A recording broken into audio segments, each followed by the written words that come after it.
Welcome, everyone, to TJ and the Grumpy Old Man, a twice a week all sports podcast that takes place every single Thursday, 9 p.m. Eastern Standard Time, and every single Sunday, 8 p.m. 9 p.m. Eastern Time. What are we early for Thursday's show? Did you feel bad lying to everybody all the time? What was that, X? I said, do you feel bad lying to everyone all the time, every podcast? You know, if I didn't have two slack-ass freaking co-hosts, look at this. You see, I'm giving you an underhanded compliment. I call you now a co-host, son X. We're going to have to ask you to start pulling your weight. If I didn't have two slack-ass co-hosts, we wouldn't have to worry about these items. Shifting the blame to somebody else. Typical. That's right. I'm offloading the blame to you guys. First of all, we're not co-hosts because we have no input on anything that happens on this show. Tyrant. Let me just tell you something. TJ X, you're going to find this interesting. TJ, I sent him a bunch of stuff today, and he's like, everything you sent sucks. Get on the stick. Get me something good. I'm not shocked. I'm just like, dude, I sent you a lot of good stuff. It just because he doesn't have a creative mind. He doesn't understand. It's like I am the filter that has to catch all the shitty ideas that Grumpy tries to throw our way in order to put out a pristine product. It's tough. It's a hard ass. Talk about nothing. Was that? I said you'd rather talk about nothing. I'd rather talk about, I don't know, fun and enjoyable topics that will actually spur on conversation, X. That's what I'd rather talk about. Everything I sent spurs conversation. Everything, Tyrant. Everything. So, Grump, you know what? I'm not going down the rabbit hole yet. General housekeeping items before we start into this fun area of conversation. It's a twice a week sports podcast. Thursdays 9 p.m., Sundays 8 p.m. If you're new to the channel, do a few things for me. Subscribe on YouTube and like the video. Apparently that helps the algorithm. It gets the fun time of us just shooting the shit and talking sports out to the masses. And also, we've got a Facebook page and a Twitter page. So if you like to get caught up to date or like to shoot the shit, that's a good spot to send us anything you would want to submit to the show or any fun items that you think that we would like to talk about there. You would like to see us screw around about. Again, make sure you subscribe on YouTube, like the video. Thursdays, 9 p.m. Eastern Standard Time. Sundays, 8 p.m. Eastern Standard Time. Today, we've got a few things on the docket.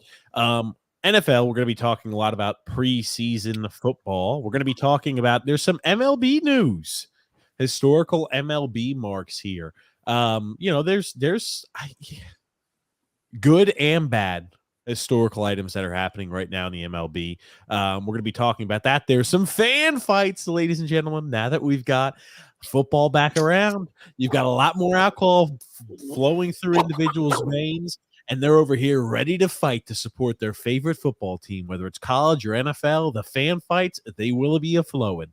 So we'll have a plethora of those here coming up. We've got some NHL news.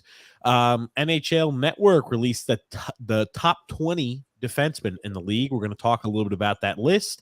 And also, we've got here some college, preseason top 25 rankings in college football. Those are always fun to look at and to see how unbelievably wrong they were when they ranked teams at the beginning of the year, because there's always going to be a handful of teams that do not belong on the list.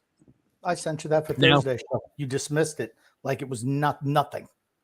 No, it's stupid. Grumpy, and now what you sent me was, hey guys, all pro offensive guard Zach Martin restructured his deal. What type of conversation do you think we're going to be talking about? First off, offensive lineman. That should have been right up your alley. TJ, that's all you ever talk about. That's my point, but you guys don't talk about that. Anytime we bring that up, we get pitched at here. Well, he figured that would be a Tyrant special. That's why he offered that up as a topic. And here's the thing. The point I wanted to make on that is, well, guess what? Do you think it's worth paying an offensive guard $18 million a year for the next 2 years? If they're cap, okay. Well, that's something we can talk about. You can't. He's one of the best. He's one of the best offensive guards, and he's a fucking guard. He's a guard. Anyone could play guard. You played guard, didn't you? Played everything. Hence my point. Anyone could play guard. X could play guard. I wouldn't be a very good guard, but I could play it. He's okay. He's the third highest paid offensive guard. He's not even the highest paid offensive guard in the NFL. He's in his 30s. That's why they signed him to a 2-year contract. They didn't give him a freaking 7-year deal like an Islander special. They didn't give him a loose special saying, here you go. You're a top offensive guard right now. Can we give you a 7-year contract? They didn't do that shit. They gave him a 2-year contract and they paid him and said, once the deal's up, see you later. He was already under contract. It was not. They He didn't wasn't have going to to do report it. to camp. So what? Then let his ass sit. He's still under contract. He would have come back. He would have crawled back on his belly like most guards. Believe it or not, they're trying to win a national championship, Grumpy. I'm sorry. They're Maybe trying they to should worry about winning they're Super Bowls as trying to opposed win to a Super national Bowl right now. championships. They're trying to win a Super Bowl, Grumpy. That's what they're trying to do. They're trying to win a national championship. They're trying to win a Super Bowl. Hey, let's just have best players sit out and not play. Maybe How does that make sense? Does maybe that help just- protect? Does that help protect Dak Prescott? Does that help their just Tony Pollard and the little small running back they've got now, who I can't remember their name from Kansas State? That's not going to help them win football games. Wait, hold on. You think that Dallas is going to make it to the Super Bowl? No, they're not. They're trying to compete No, for they're a not. Super Bowl. No, they're not. And here's the thing: you don't pay a guard, okay? And you say, "Oh, they're going for a national championship." Maybe So, if they were like, trying for Super Bowls, I could What see you're it. looking for is more time in the pocket for Dak Prescott to throw interceptions. Oh, wow. That's Is it. that what we're looking for? Grumpy sent me information about the FIFA Women's World Cup, so I just completely ignored that. What Just completely ignored it. Just ignored it. do you think Grumpy's input's I going to always be on try to that talk- I subject always- there, X?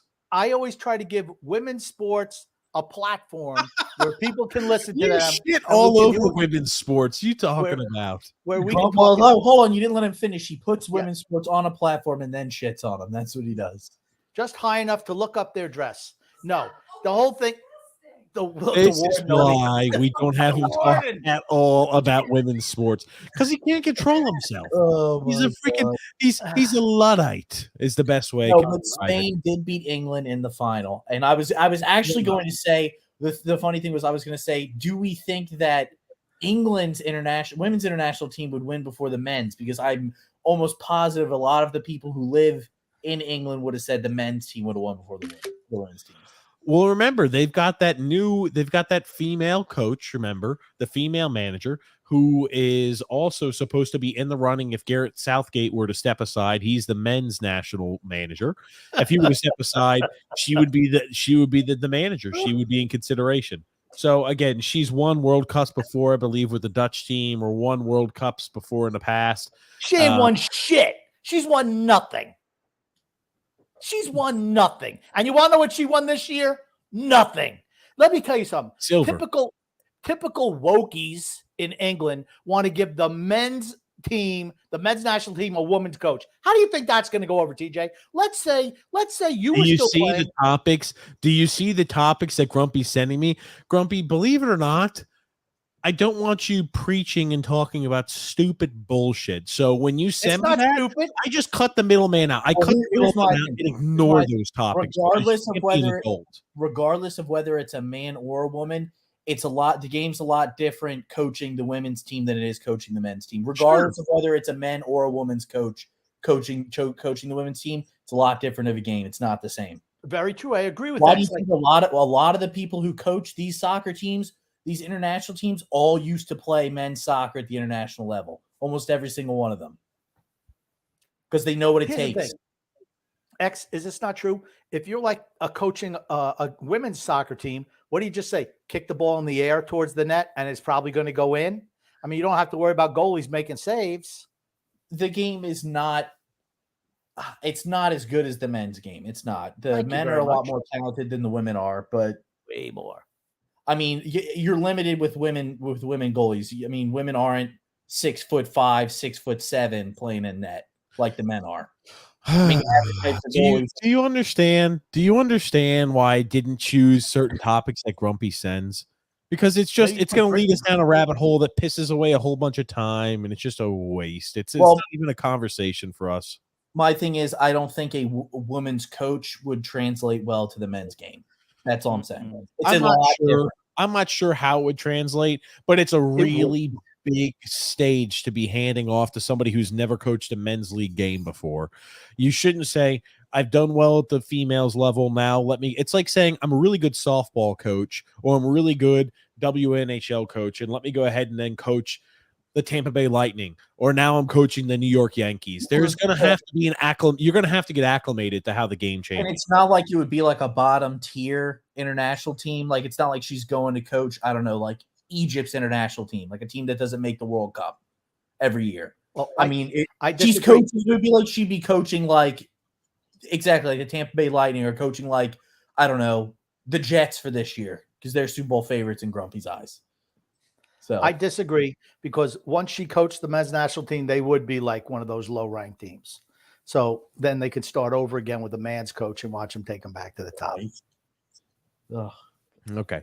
So all I'm saying is, understand how this old man, the grumpy old timers right there, old timers over here, sends me some of the shittiest topics known to mankind that don't provoke any sort of conversation. And this is what I work with. I thought that was a good one. It's the World Cup. It happens once every 4 years. Yeah. Well, we can't show any clips because that automatically bans We didn't show anything. We just talked about it.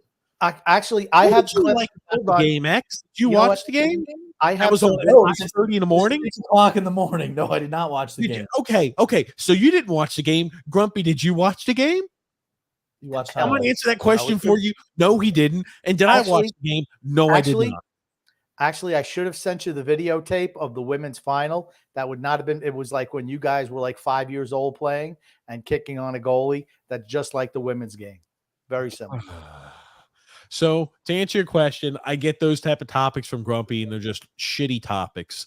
I've got to sort through a whole bunch of shit. It's the amount of information I get, it's like trying to find a needle in a haystack for a good topic of discussion that Grumpy sends. X doesn't send me anything. Okay. He's supposed to be a contributor to the show, and he just shows up and watches. I sent you. There was a nice catch that was made by a third baseman the other day. When did you send me that information, X? 12 seconds before the podcast. We were running 40 minutes late, and you sent it 39 minutes late after the show. In my defense, I thought you were starting at 9. Oh, here's the thing, TJ. If you wouldn't cut me off, you cut off all my best bits because you get just little panties in a bunch. When I just want to give the women's sports the platform that it deserves. That's all. And you just again, and you're talking again as I'm trying to talk about it. And just because you don't want to give women's sports the credit that deserves, that's not a me problem. That's a you problem. Doesn't sound like you're giving them much credit, Grumpy. I'm trying, but you keep running me down. He's comparing the credit you're going to give them, Grumpy. Let's hear. Go ahead and talk about how impressed you were with the sport. Go ahead, Grumpy.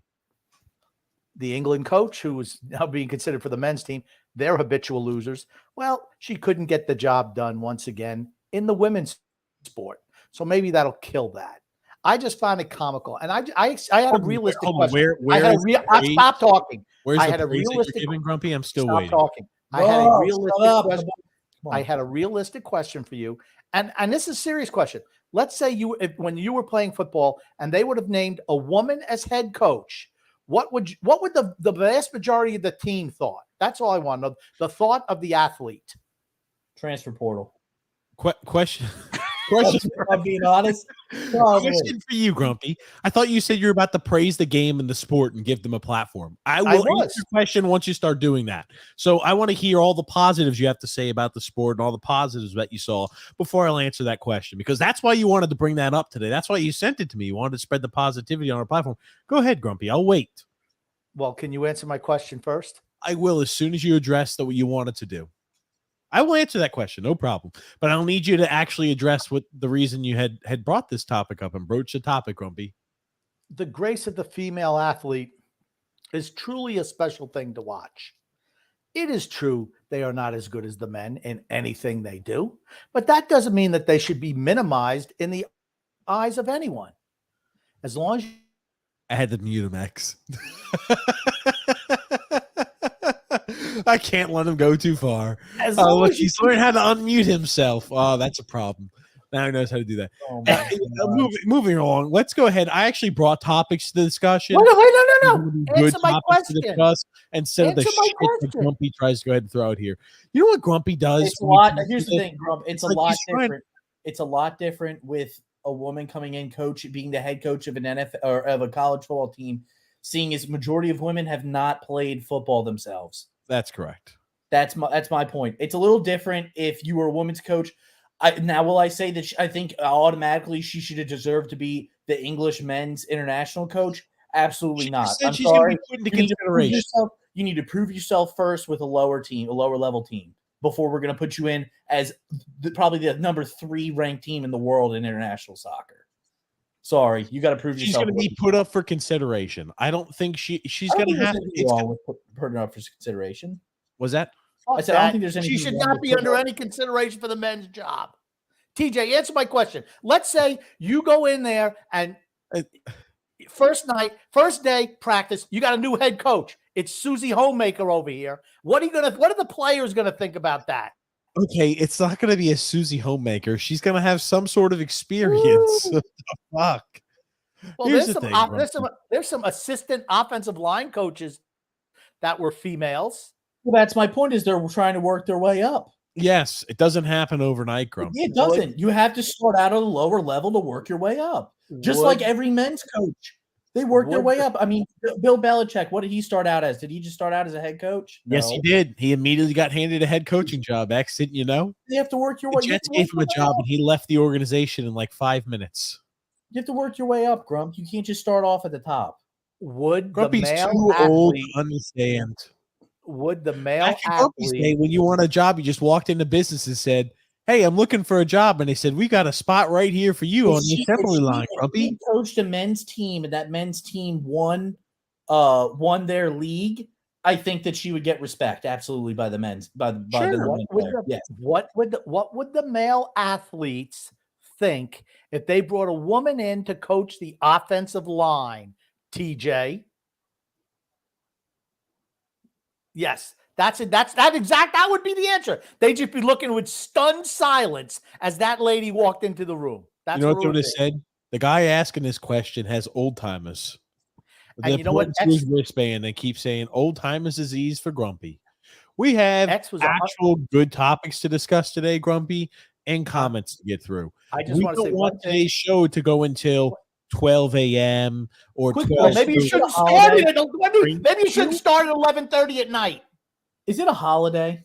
It's not. No. Why the fuck are people shooting off fireworks right now outside? I don't know. But they've been doing. It's actually fireworks have been getting shot off the last week here. I don't know hear it, right? Okay. Yes, I absolutely do. Right.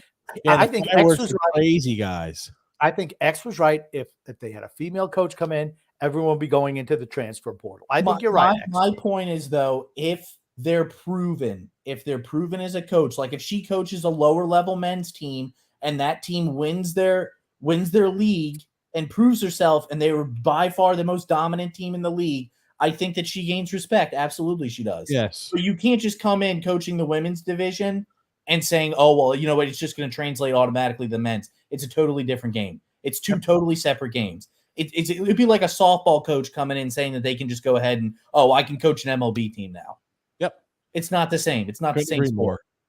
Joseph C says, "Watching my Mets suck hurts, but I take solace in that the Yankees are shitting the bed while we do. Same with those shitty ass Padres." A lot of people. X, do you have a comment on that? And I'm going to let you talk. The Mets. I'm not going to interfere. The Mets won last night. They destroyed. Who the hell did they play? Cardinals. I don't know. They kicked the shit out. It was the Cardinals. They beat them like 13-7 or something like that. The Mets have been winning a few games, but they're not making the postseason. Yeah. I don't know. Yankees are yikes bad. They're not good. True. Their season's done. In my opinion, their season's done. But yeah, the Mets, honestly, they played better since they traded away Verlander and Scherzer. And I think one of the rookie they've not been playing better. They have no chance of making the postseason. I never said they had a chance of making the postseason. I just said they strung together some wins. Now here's the thing: the Yankees lost today. Clay Holmes went in there and lost them the game. And I was like, it was a 5-5 tie in the top of the ninth. They go ahead and find a way to lose.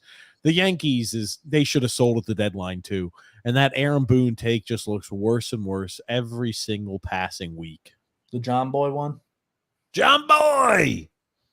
Who is it? There's some prospect. I think one of the prospects that the Mets got in that trade has been going off.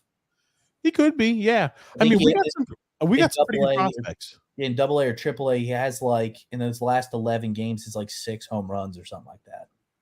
He's been it's either him or somebody else. Some prospects been going off. I saw the Mets got some good top-rated prospects in that trade, so it wouldn't shock me at all. I mean, like they've got who the hell was that? Albedes, his brother?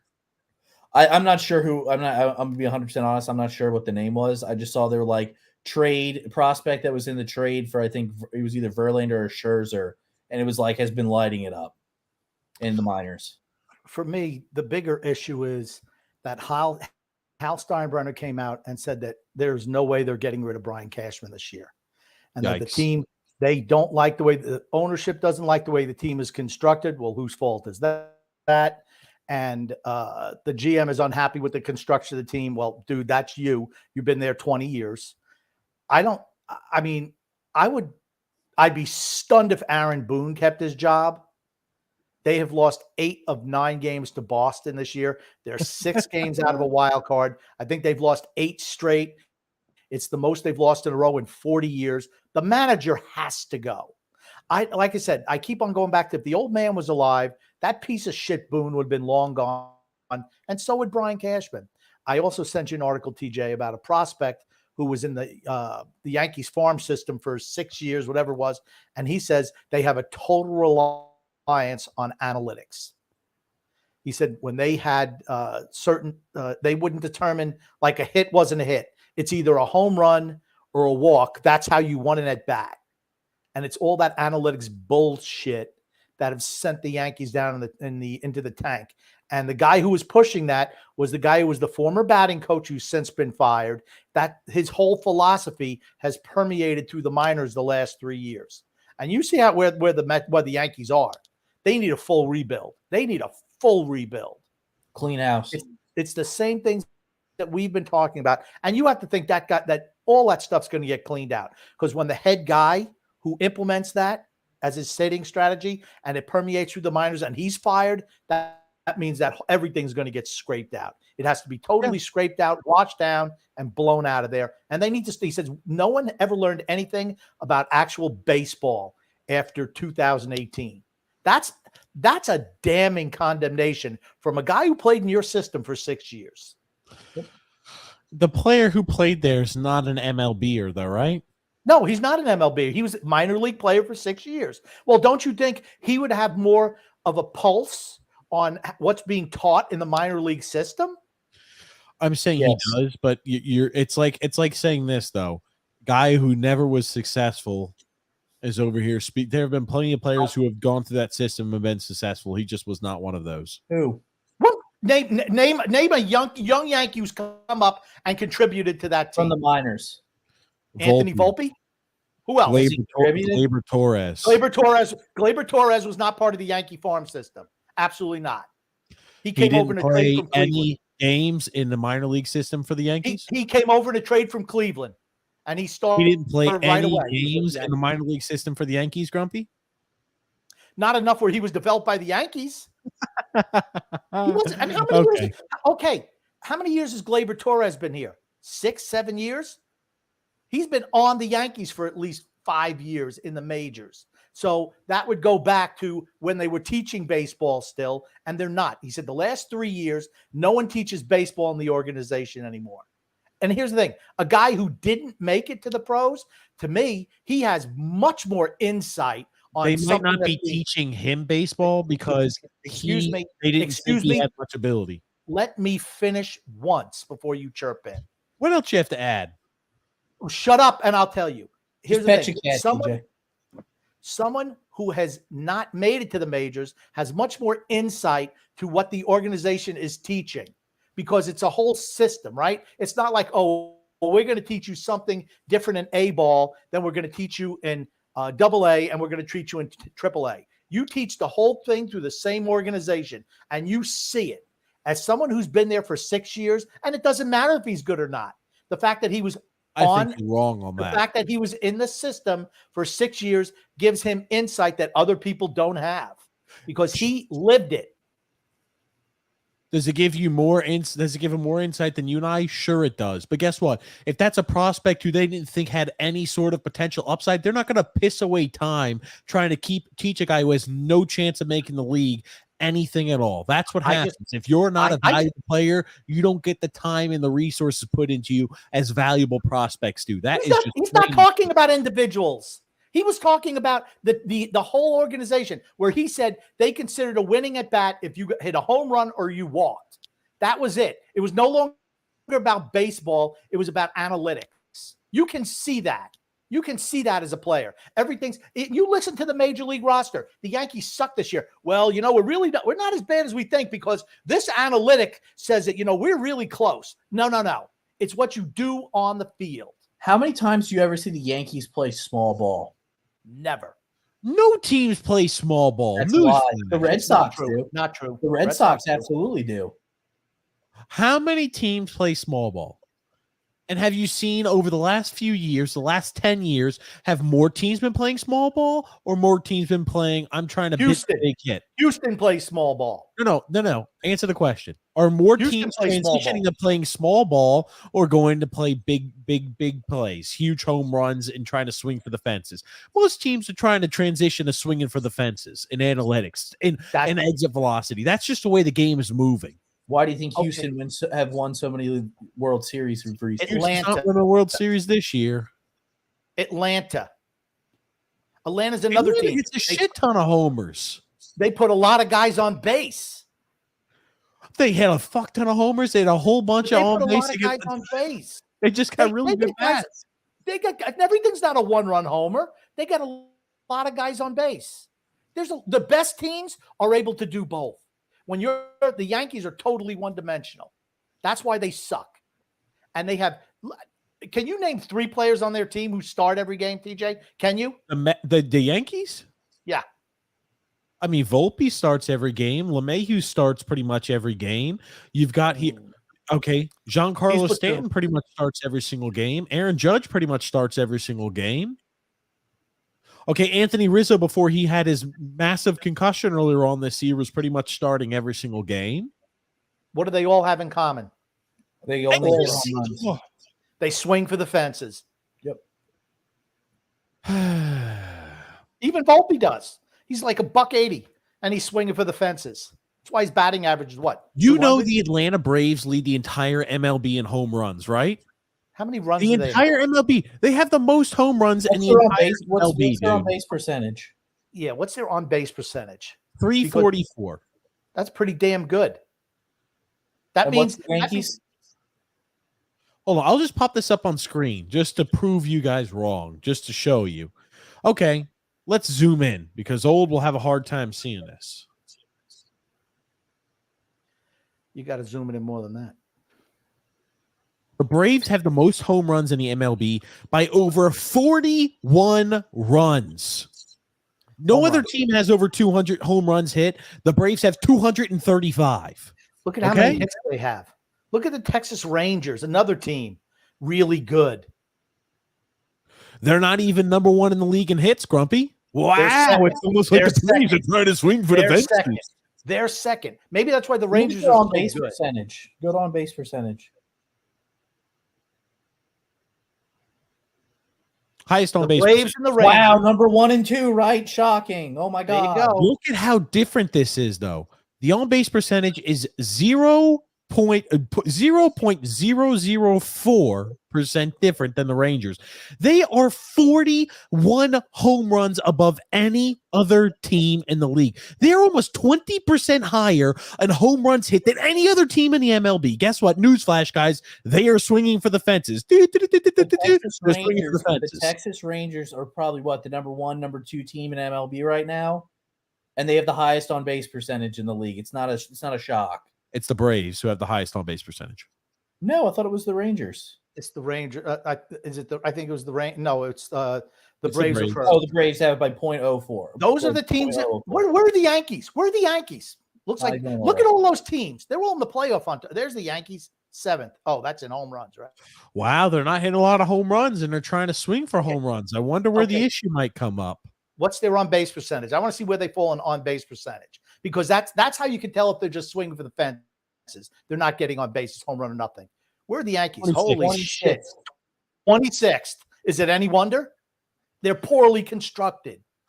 No one gets on base because everyone's swinging for home runs. All of their bats are all old and towards the tail end of their career. That's why they're not winning games in the same way. Not true. Not true. You look at the Braves. How old is DJ LeMahieu? How old is Anthony Rizzo? How old is Giancarlo Stanton? Are they young or all guys in their early to mid 30s? Like 33. Okay. He was still getting on base. What's the excuse? When you're older, you're not hitting as well. Ichiro can still hit.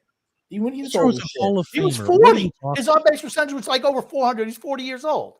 It's the approach. Okay, you're comparing the legend of the game to freaking Ham and Eggers if you're comparing them to Ichiro. All you ever did was get hit in the face with the ball. That was the extent of your baseball knowledge.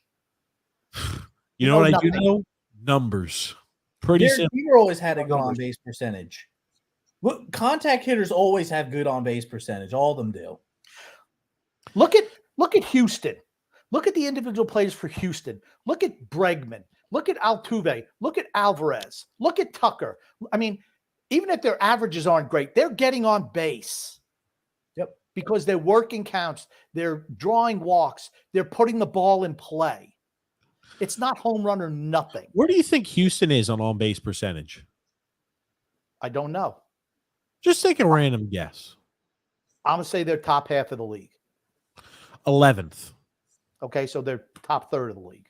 I wouldn't say fantastic. Well, that's not top third. That would imply that there's 33 teams in the league. They're middle. They've had a boatload of injuries this year.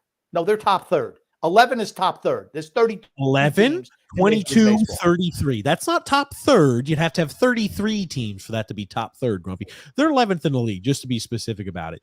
Now, here's the thing, dude. The Yankees' bats are old. They're not hitting as many home runs. Their batters are washed. They're one-dimensional. They're a one-dimensional team. They're like 2 years ago and 3 years ago for them. Why is it working for them? They're like Duke basketball is. It's home run or bust, just like Duke basketball is 3 or bust. Guess what? If the home runs aren't hitting, your team's gonna lose games. Why do you think the home runs have dried up? They're not as all good the batters are old and cashed. There's your answer. So they're not able to generate as much power through their legs to get it that extra distance to hit the home run. You're wrong. You're wrong. You're just wrong. Where do you think the Yankees were last year and 2 years ago in home runs? I have no idea. Last year probably first, right? Last year had to be first with Aaron Judge hitting 62 home runs. First in home runs. That's correct. Yeah. Still losing to Houston. After year. Because Houston can pitch and they're one-dimensional. We've been talking about it on the show for 2 years. You went from a team. And hell, even the on-base percentage for the Yankees a few years ago wasn't terrible either. What did they rank? You went from a team that could drive the ball far distances because you had the players who were still kind of a little past their prime. But guess what? It all came tumbling down like a house of cards. Same thing with the Mets pitching staff this year. Whole bunch of old vets who are never going to be able to repeat what they've done in the past. And then you see that the numbers aren't there. Well, hell, we're not having fantastic performances of guys posting ERAs around 2. Instead, they're around 4. And that changes the outcome of games. 30 is different than 40. Being 30 years old is different than being 40, which the Mets pitchers were 40. The Yankees hitters are 30. I mean, Giancarlo Stanton is 33. He's 33.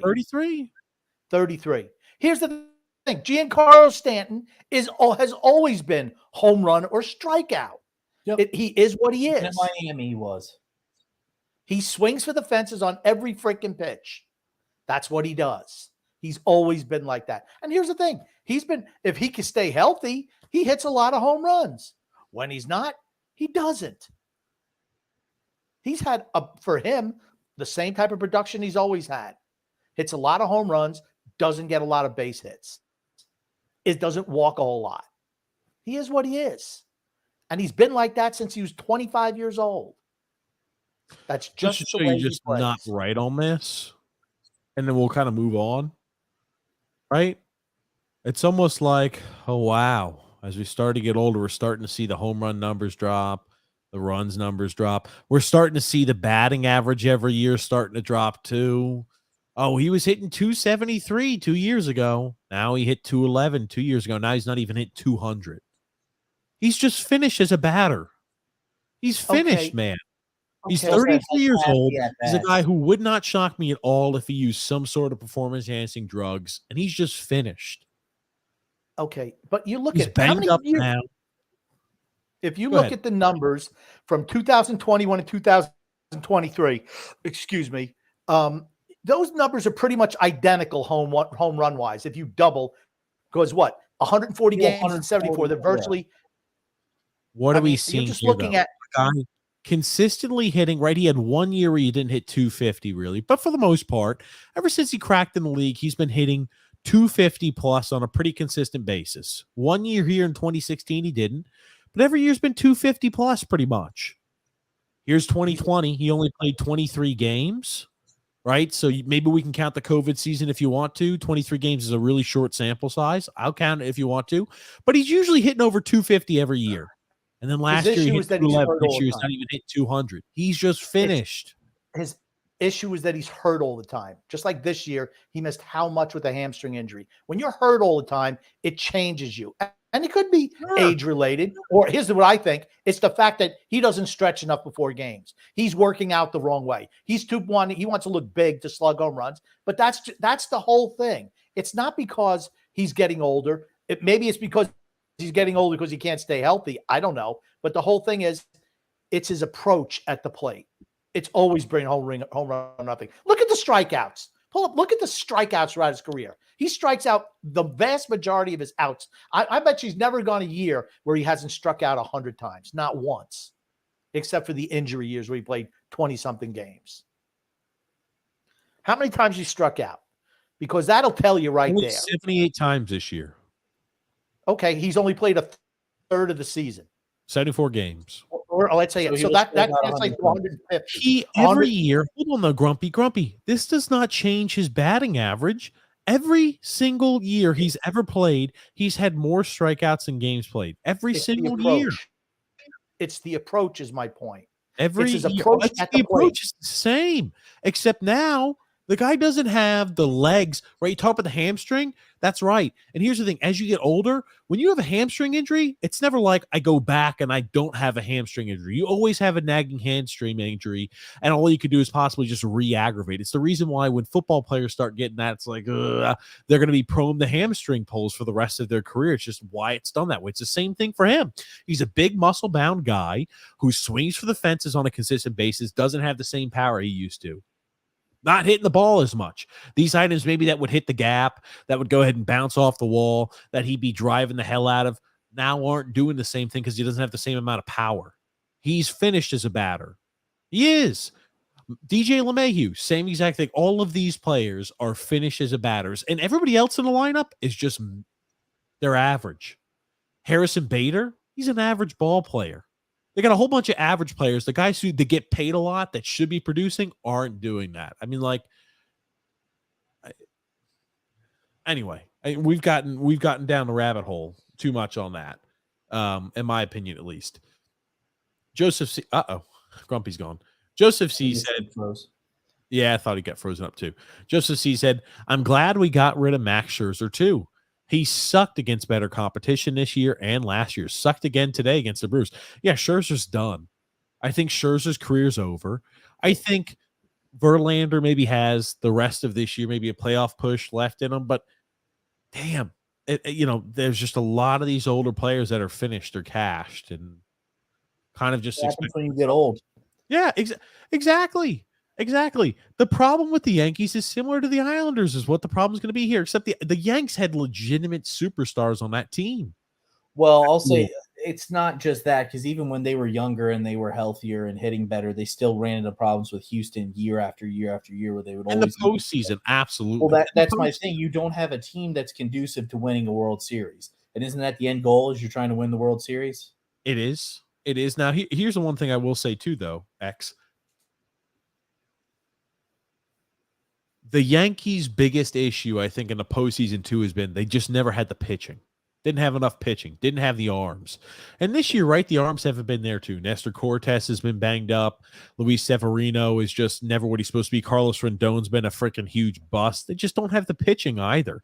The team is a flawed team. The bats are old. And even Anthony Rizzo, right? He was another one of those guys. He's 34 years old too. It's just like the Yanks need to restructure. They need to rebuild the whole team. Yeah. And I think they need to have a different mindset in when they do it. Yep. James F says, late again, guys. I know. I'll take blame for that. Drew L says here, it feels good to see the Yankees having a losing record and the losses just keep piling up. Hope the rebuild comes soon, Hal Steinbrenner. I think that's what needs to happen. Unless they truly restructure the entire face of the team and the entire organization, they're in trouble. The Yankees' first 8-game losing streak since 1995. Yep. D-Cut says the 3 blind mice. Oh, God. James F says here, it looks like Aiden O'Connell might be the best quarterback in this year's draft so far. Another stellar performance by him. Now, I did want to show you that. We talked a little about Aiden McConnell, I'm sorry, for the Raiders. He's had a pretty good preseason. And you look at it, he does remind me a little like Derek Carr under center. But I'll pop up here. These are his numbers. We'll look at a little bit of the highlights he's had. He was a 4th-round pick in this year's draft. He's 26 for 36, albeit it's in preseason, right? So he's not playing against starters on a consistent basis. He's playing against second, third string guys of other teams. He's got 304 passing yards, 3 touchdowns, and 0 interceptions. Now, it's a guy that maybe can grow into the role. Who knows? But I want to go ahead and showcase a little bit about what he's done here just recently. It's preseason, though. Poise. He's off his back foot. This time he doesn't miss him. He's got Trey Tucker inside the 20, and he's brought down at the 15. I mean, he does a good job of dropping that ball in here too. I mean, it's a nice, like, he's an older quarterback too. He's one of those older rookies, but the touch on this ball feathers it right over the top of that corner, and he's able to drop it before the safety has a chance to get over top. That's a nice ball. Poor coverage, though. Was that? That was poor coverage. It's a bang play here. You're in the third quarter. You're playing with a whole bunch of second string guys. So that's my thing. Oh God. You know, no safety help over top. Yeah, it's just that's my thing, right? It's gonna take they're playing second string guys, so take everything you see with a little bit of a grain of salt.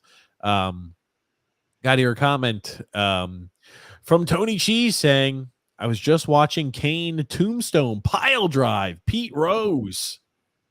What the hell? How did that happen? Tony Cheese says, listen, let's just go ahead and start calling TJ Britta or Britta. What's Britta?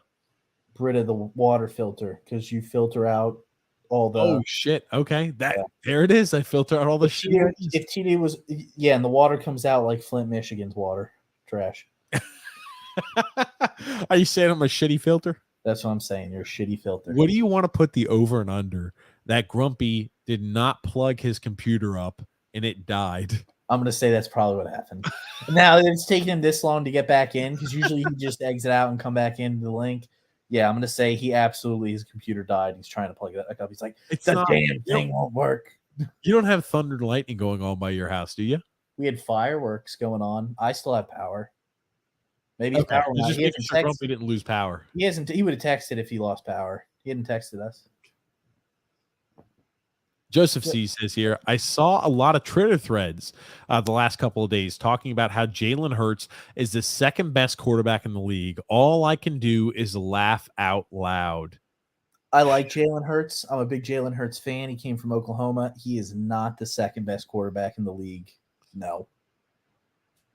I think like a lot of these quarterbacks who have an extreme advantage being a mobile QB, once they kind of figure you out and they figure out what your tendencies are, it makes them rely much more on sitting in the pocket and passing the ball. Now, can he do that? Perhaps he's not the second best quarterback in the league. I think I'm that's, just saying, that's you're trying to say that he's better than Joe Burrow. that's my thing. I take Joe Burrow over Jalen Hurts any day of the week. I'd probably even take Josh. I would take Josh Allen over Jalen There's a Hurts. lot of quarterbacks I'd take over Jalen Hurts. I just would.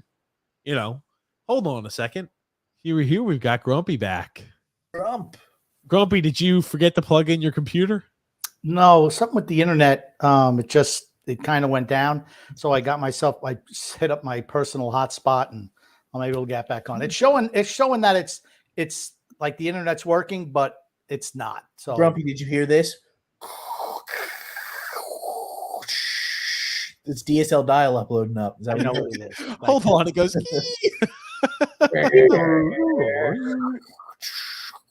Yep, old DSL dial-up. Yes, we're back. Oh my gosh.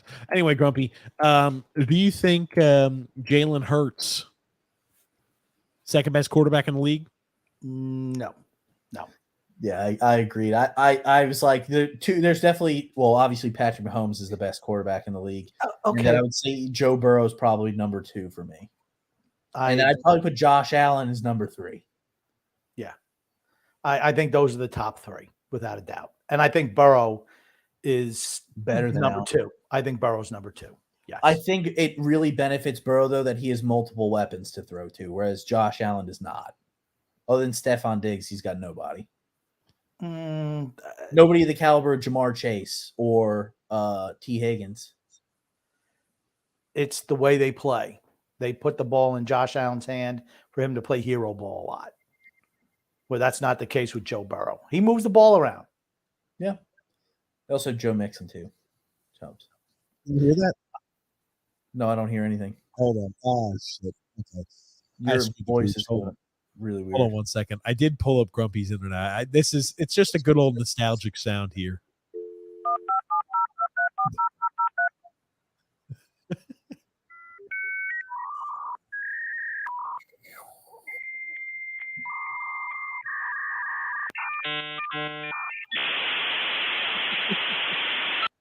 Grump's loading in.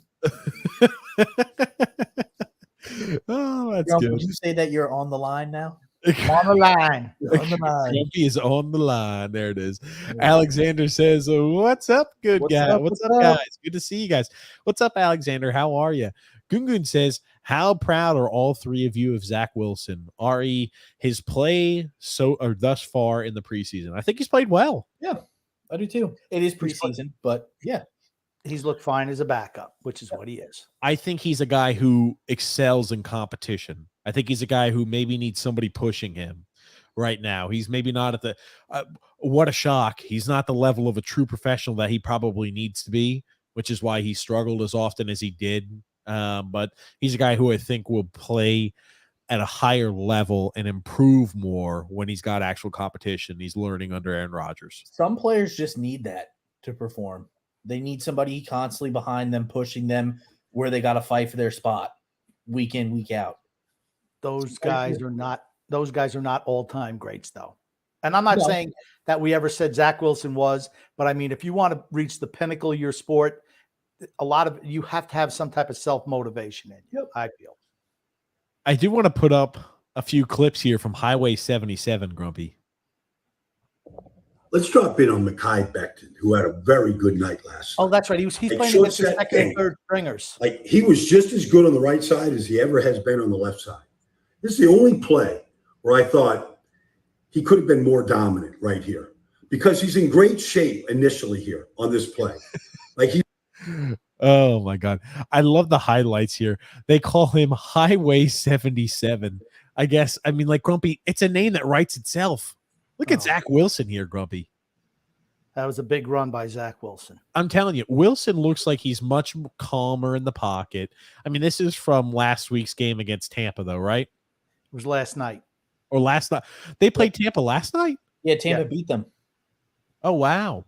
Yep. Oh, shit. Maybe I'm thinking about the Panthers game. I don't know. All the preseason games are hard to keep Panthers track got of. Flambéed by the Jets. Look at this, Yeah, man. Keeps the okay. shoulders up. Boom! I'm telling you. Mekhi Becton is looking good, boys. You realize he's not playing with the first team, right? You realize he's playing with the second with the second and third stringers against the other second and third stringers. You are aware of that, right? He's going to be starting. Maybe they feel like he needs to play in those games so he can stay in shape because they'd be worried during this little short stint of preseason games he would eat himself back into the shape he was. If you're a Jets fan, it has to be concerning that he is not playing with the first string. They're trying to get him snaps. Oh, you could play him with the first string too if you want. You don't have to wait. He's taking 0 snaps of the first string. Correct. In the preseason games, he has been playing against the second and third string. That's Has Aaron correct. Rodgers taken? Has Aaron Rodgers taken any None. snaps? Okay, really, you're trying to who's more dependable, Aaron Rodgers or that fat fuck from McDonald's? You tell me. Mekhi Becton is more dependable. Dude, the way Becton was slinging those people around at McDonald's, I'm going with Becton, man. Well, you know what? Maybe they should throw some more apple pies out there on the field. Those deep fried apple pies. Hey, he only balls out for McGriddles. Right. Tony Chi says Tua Pick City. Woo! Tua Tonga blowout. I'm gonna send you something, TJ, that you need to cover. Oh my gosh, he sent us that damn song, that Bussy song. Move on. Songs get us taken down. Just move on. Move along. All right, it's just the instrumental, Grump. They want you to sing. No. What's that? I said it's just the instrumental. They want Grumpy to sing karaoke with the now Tua struggled a little bit, if I'm thinking right. He threw an interception on his first pass. He's in midseason form. He was okay, 5 for 7. I think 5 for 7, 60 yards or 40 yards, something like that. He didn't play a whole lot. Sorry, that was inconsiderate of me. In midseason form, he'd be laid up in the hospital bed. That's true, X. I will tell you, it looks like the Dolphins' O-line is. I mean, like I'm just looking at some of these plays. He's got a great pocket here. I mean, like I will say this, right? You have to feel confident. The offensive line looks like it may be one of the best offensive lines the Dolphins have rolled out under Tua. It's against the Texans, the worst team in the league. Yeah. Okay, just remember, grain of salt, it's with the freaking Texans. I know. Trust me, I know. It's a nice pocket. That's all. Okay, he's playing the England national women's team. That's what it's like. No pressure. Christ almighty. Boom. Grumpy strikes again. He's playing the Houston Texans. Hold on, Grumpy. Sorry. Whoa. CJ Stroud is playing both ways, so they're better now. Okay. Here's Tua a little bit under pressure. Oh, did he get up? Whoa. Oh, man. Look, he didn't let his head bang off the ground. Maybe that's like karate training. That was close. That's Crum McGraw coming in here, guys. That was close. Go Hong Kong Phooey. It was close. I saw him reach down for his knee for a second. I thought that was it. Hey, let's give him some credit. He didn't fall down on his head. He didn't get his head snapped on the ground. He didn't come up injured. That's a step in the right direction for Tua. My God. He's too friendly with the head coach. I'm going to tell you right now, he's too friendly with his head coach. For having accomplished absolutely nothing, he should have a little bit more of a mean streak. What do you think, Grump? Let me ask you a question. My God, look at that fucking face. Too happy. Let me ask you a question, Grump. Do you think that Belichick and Brady's relationship was like this? I've never seen a quarterback-coach relationship like that. Ever. Do you think they go out for drinks after the game? Was that X? I said, do you think they go out for drinks after the game during happy hour? They go out for vapes after the game. They go vaping after the game. Vape bars. They go vaping at halftime. That's what they do. I mean, honestly, he's too okay. The only time you make a face like this is after you win the fucking Super Bowl. That's it. Not even. Brady like that with Belichick. When a player's on the sideline, who is he spending time with? Should be spending the quarterback, the offensive line. He's either with the quarterback's coach or the offensive coordinator. He's not with the head coach. And I realize it's in the middle of the game, end of the game, I guess. I don't know what. He's way too friendly. The head coach is way too familiar and friendly with the players. You want to know what Miami's won under Mike McDaniel? Absolutely freaking nothing. He's too soft. Game, haven't they? He's too soft. Brian Flores had that team turned around. they were going in the right direction. They let him go. They brought in, the happy accountant, whatever he is, Mr. Pencil Pusher. They brought him in. And you know what? They're the same shitty team they've always been. They have immense talent on that team. I just don't think they have the right head coach. As an offensive, as an OC, okay, I could see that. Not as the head guy. I do want to show you a pretty cool highlight from the clip here against the Texans. This is a pretty vaunted defense of the Texans. So, I mean, I thought this is pretty impressive by Tua. We've got here the wide angle, too. Looky here, guys.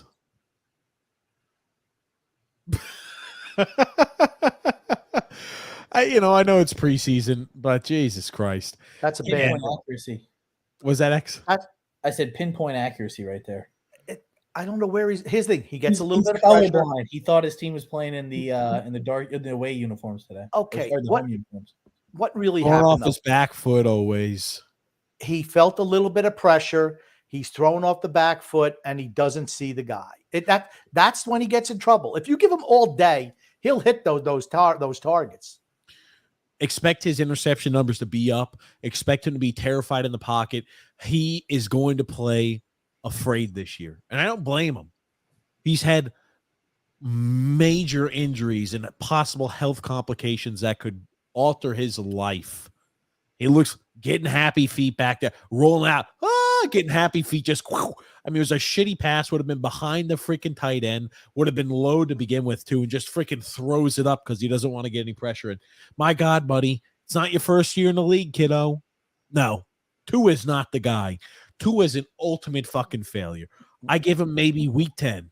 Week 10, he'll be gone. Week 10, he'll be out with an injury in some capacity. That's the nice way I'll put it. This is fourth year in the league, right? Yeah, fourth year. They picked up his option? I think they did. I thought they were waiting to see how he plays this year. Well, they had to pick it up already. Before. Yeah. I might have. James F. Grumpy. Grumpy, I saw Guns N' Roses here in Pittsburgh, a 3-hour show. Pretenders were just as good. Chrissy Hines at 71 can still sing. I've seen the Pretenders before.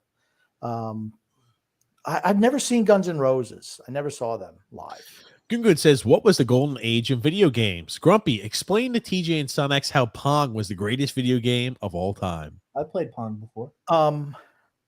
You would have to – actually, Pong is the greatest video game of all time. Now, here's the thing. Please stop. Let me finish, okay? Because don't have yourself your little millennial hissy fit. The reason why meltdowns. Everything that happened came because of Pong. Today, of course, it's nothing. It means nothing. But it was the game. There was only one game. If you had video games, it was Pong. So what you're telling me is no, hold on. It's like Babe Ruth. No, motherfucker. God damn it, X. I had one more point to catch him in a trap, but you fucking screwed us, X. What you had to do first was ask him. You would admit, though, Pong is nowhere near as great as the video games are now, right? And then you bring that up, you bastard, X. We had him. We fucking had him, but you still X. I would like to draw a comparison that Pong is like the Babe Ruth of video games. It sucks. So good that everything else that came after it, when the fact that people still talk about Pong and know what it is, shows you how important it was. Was it the greatest video game ever? It absolutely was. Thank you very much, Goon. Hey, X. Fuck you. You screwed it. I would say, honestly, Mario is more popular than Pong is. Yes. Super Mario Brothers.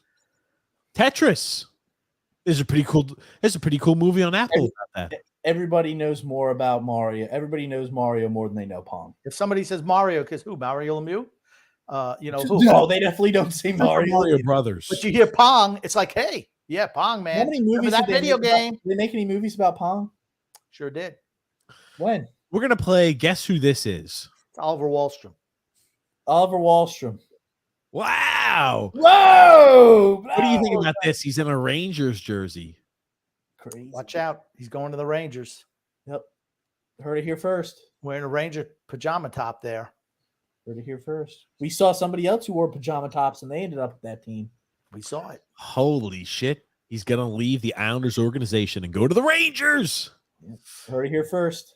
Jewel said, I will say Daniel Jones did look pretty damn good against Carolina.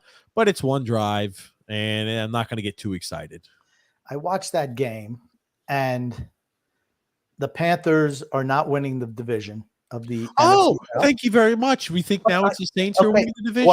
What I said was, I thought they had a legitimate chance to win division. Their offensive line is not good Their enough. offensive line's brutal. They And- suck.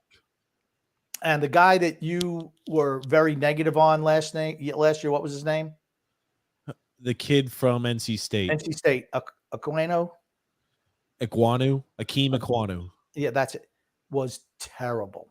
Well, great. It's almost like it takes you a little bit. Go ahead, Grumpy. I'll let you finish. Please let me finish. Just once in this show, let me finish. He was horrible. But what did you see from Carolina? Bryce Young is the real deal. You can see he hits the open man. He is able to maneuver. Is he a guy who's going to run the ball 50 times like Lamar Jackson or anybody? No. He's more in the mold of a Patrick Mahomes. Not saying he's Patrick Mahomes, but that mold of quarterback. Patrick Mahomes can move and can run, but it's not what he's there to do. He's there to throw the ball. He's a pocket passer who can run and get out if he had to. Bryce Young is very much similar to that. The Panthers, I just think their offensive line is just nowhere near good enough.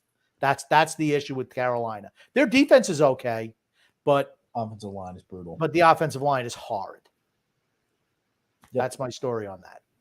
Yeah, Akeem Ekwonu sucks. It's just He was bad. Well, that was the big question going into this year for Carolina was their offensive line going to be good enough? Did they make enough moves for their offensive line to be good enough this year to protect Bryce Young? And obviously they didn't. No. Honestly, I don't like Frank Reich's play calling. He's not going to last there.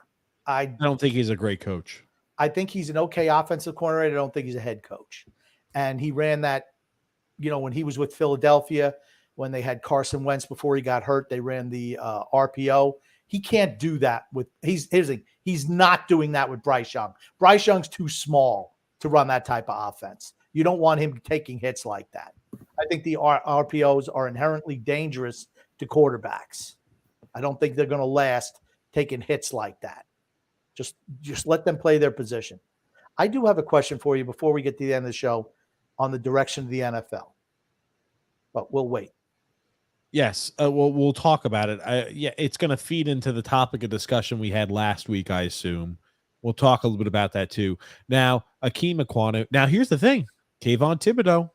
Remember, I was very big on Kayvon Thibodeau. Terrible. No, Kayvon Thibodeau played really well. You could run the ball right at him. He can't He's stop a pass rusher. He's an edge rusher. Got to be able to stop run. You know who the guy who stops the run?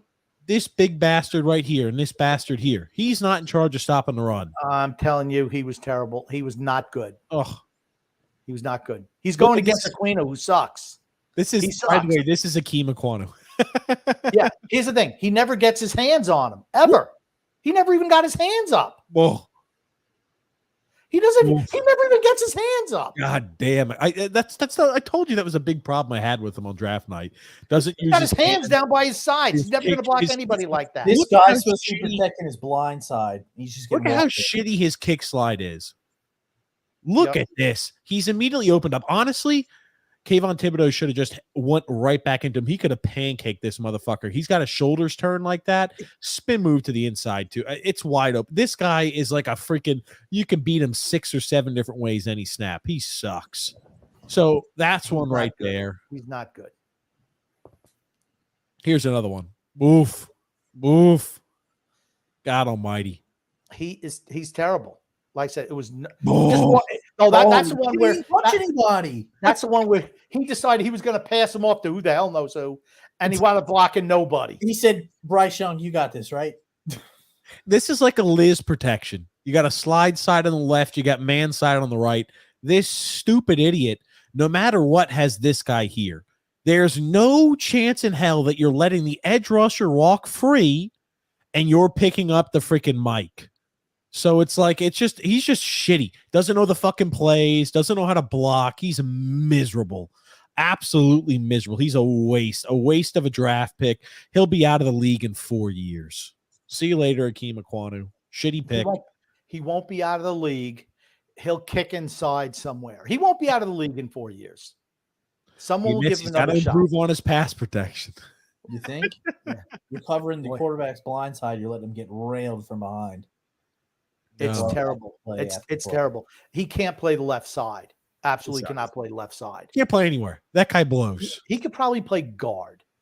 You could He doesn't probably use slide him. hands, and he doesn't run block well. He's a shitty offensive lineman. He is bad. He is a bad off. You know what he reminds me of? He reminds me of a more athletic, but same as shitty. Mekhi Becton. Mekhi Becton.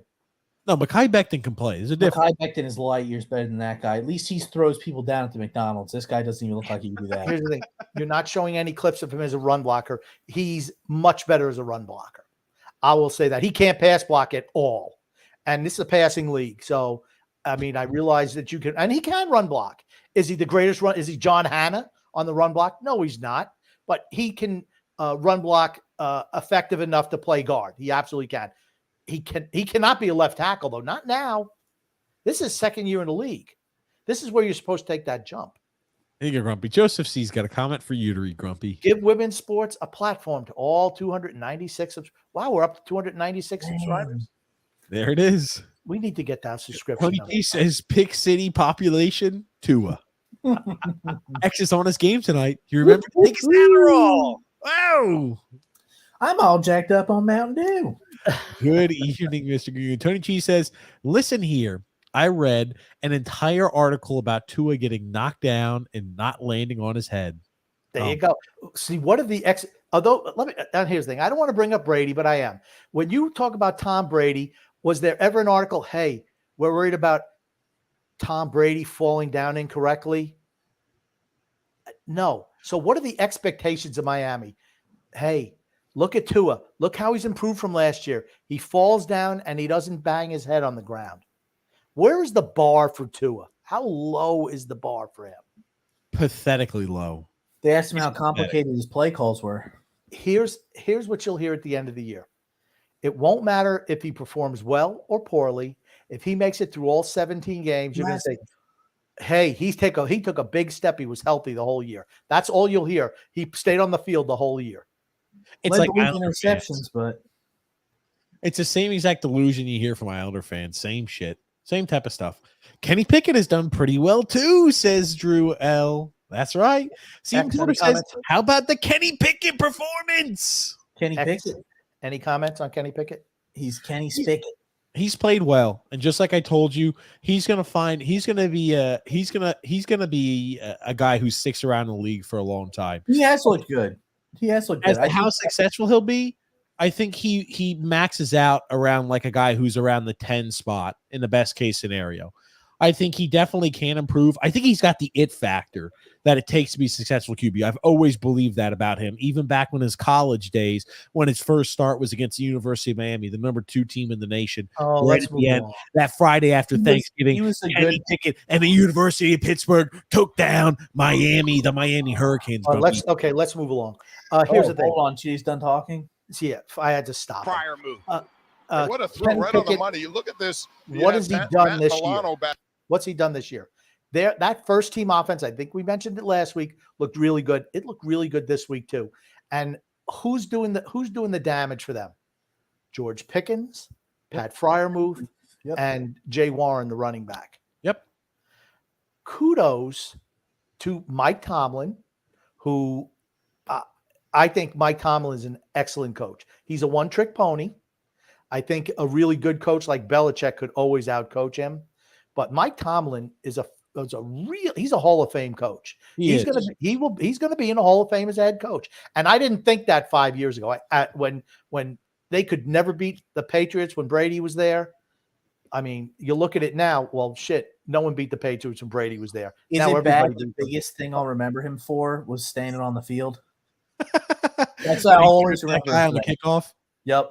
Standing on the field. I'll always remember him for that. But I mean, he's done a great job there. Their offense was BA-double-D bad last year, and he turned them around. And what did he do? He let go of Juju Smith-Schuster. Yep. Chase Claypool. Chase Claypool, not the answer. Kudos to Mike Tomlin. Absolutely. It makes me almost want to root for the Steelers. I root for Mike Tomlin. I do. Okay, you're rooting for Kenny Pickett. I like Kenny Pickett. No doubt about that. I think Mike Tomlin in the current NFL right now, I think he's a top 5 coach in NFL right now. I'll tell you what though, Pittsburgh it could be a surprise team this year. I put Mike Tomlin up there with guys like Andy Reid. Jets are winning division. Jets are winning the AFC East this year. Grump with a sizzling take. You know why they're going to win the division? They're going to go ahead and line up behind Highway 77, right behind Mekhi Becton. They're going to be run right, pass right, anything they can behind Mekhi Becton. They're going to go ahead and be a star-studded team, all on the shoulders of Mekhi Becton. No, it's 2 reasons. It's the defense and Aaron Rodgers. That's why the Jets will win division. I think Buffalo is it's almost like they got to a peak and that's it. I don't know if they can get any further, which is concerning as a Buffalo. Buffalo should have won last year. They should have won 2 years ago. They just haven't taken that next step. And I don't know if it's McDermott or what it is, but they did not go out there and get more weapons for Josh Allen. I think their defense has regressed a little bit. Yep. Watch out for the Jets. Watch out for the Jets. The Jets are going to win because they're actually going to surprisingly start Zach Wilson. They're going to put a whole bunch of Zach Wilson's mom's friends in the end zone like they did for Little Giants, and he's just going to be shifting everybody to get to the mom's friends. Giants, help us, God. I think the Bills' refusal to address adding a legitimate running back has hurt that team every freaking year. They ask Josh Allen to do too much, and when he starts playing hero ball, he hurts the team. And when he tries to do too much running, passing, trying to be Superman, it does not lead for a conducive environment for them to be successful. They have one weapon on offense. Stephon Diggs. That's it. Stephon Diggs. And it's not like Josh Allen is going off script. Those plays are scripted for him to run the ball. He's not saying, all right, I'm gonna audible out of this pass and I'm just gonna run. That's not the way it is. Dawson Knox, when healthy, he's still with the team, right? He's average. Okay. He's average. And who didn't Pittsburgh also pick up the tight end from Georgia? The Washington. Darnell Washington? I don't know. Did they? Was he drafted for them this year? I mean, because he's going to be a hell of a target. Freiermuth is going to be Pickett's. I know back to Pittsburgh. Yes. Right? Wow. I didn't know he went to the Steelers. Yeah. Okay. Gives him another target. Freiermuth is like his security blanket. That's what Freiermuth is going to be for Pickett. He's going to be a good fantasy pickup this year. Really good. Okay. Rookie tight ends usually take a while. He's not a rookie. Freiermuth. He's talking about Freiermuth. Freiermuth is who I'm talking about. Yeah, he's going to be a good pickup in fantasy this year. Yeah, I'm telling you, that Steelers team is well assembled. I think Kenny Pickett's going to look like a competent NFL quarterback this year. He's a guy. He looked competent last year. He didn't look bad last year. I'm talking about he's going to be a guy where teams would say, I'd rather have a guy like this than our current quarterback. He'd be a guy that you say that to. I think he peaks a little bit above where Kirk Cousins is.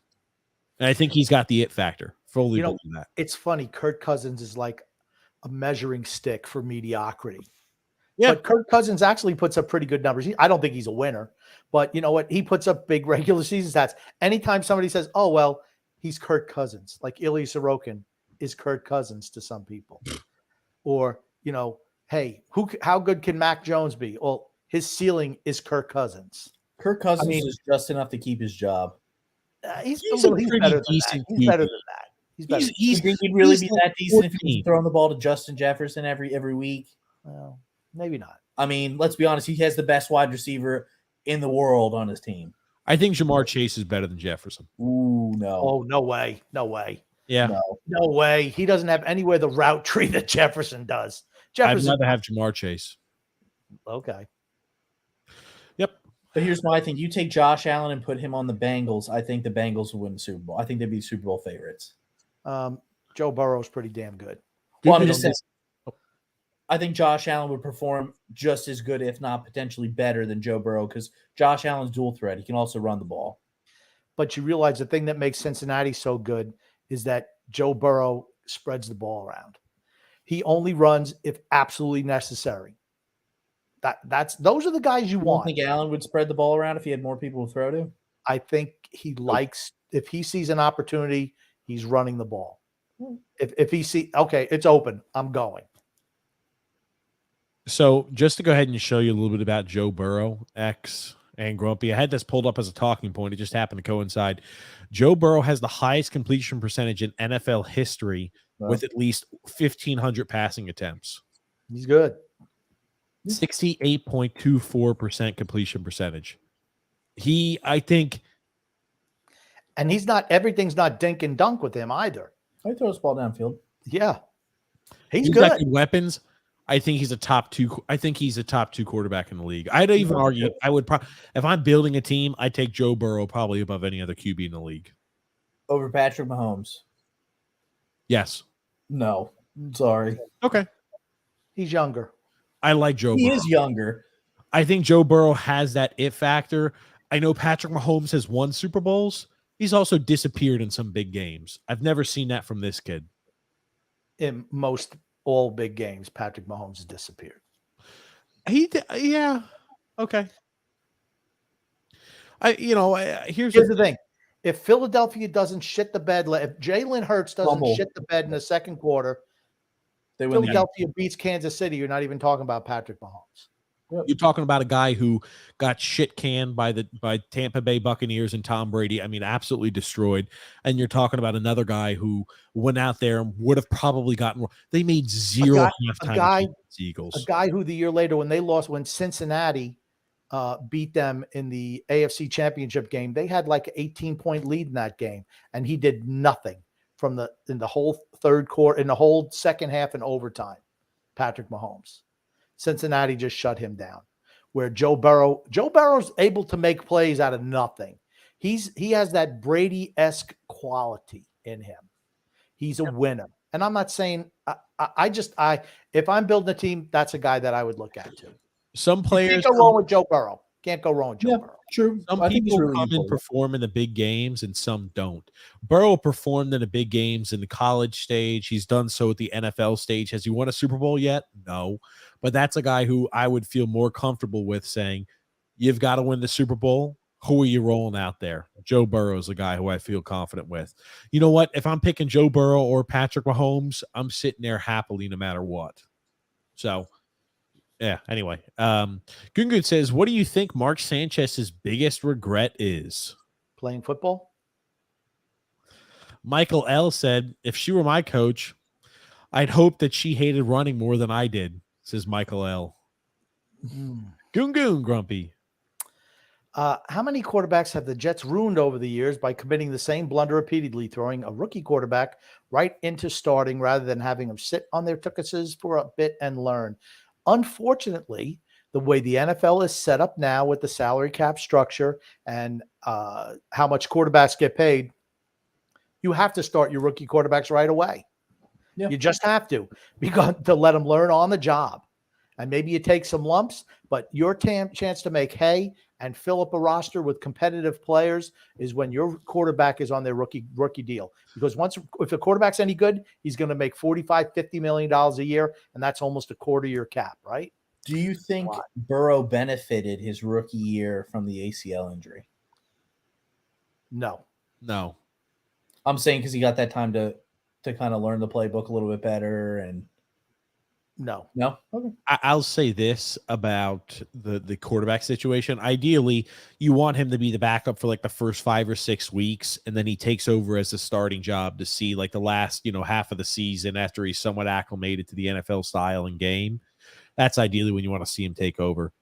Like the Giants did with Eli way many years ago when they had Kurt Warner.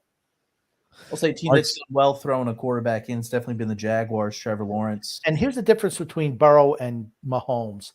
Mahomes went to a team that was a playoff team.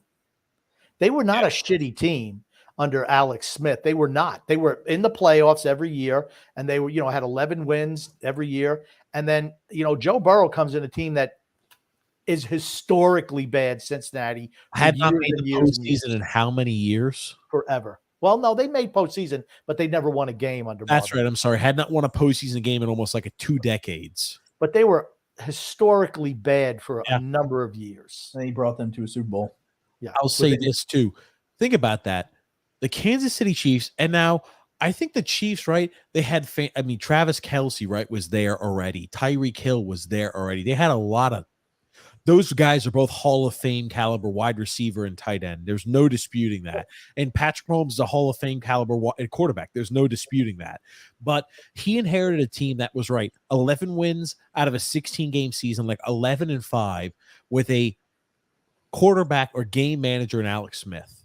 Yep. Think about that. It'd be like a good quarterback going to the San Francisco 49ers. A team that was always finishing 11-5, maybe 10-6 there under a shitty Jimmy Garoppolo, who's a game manager.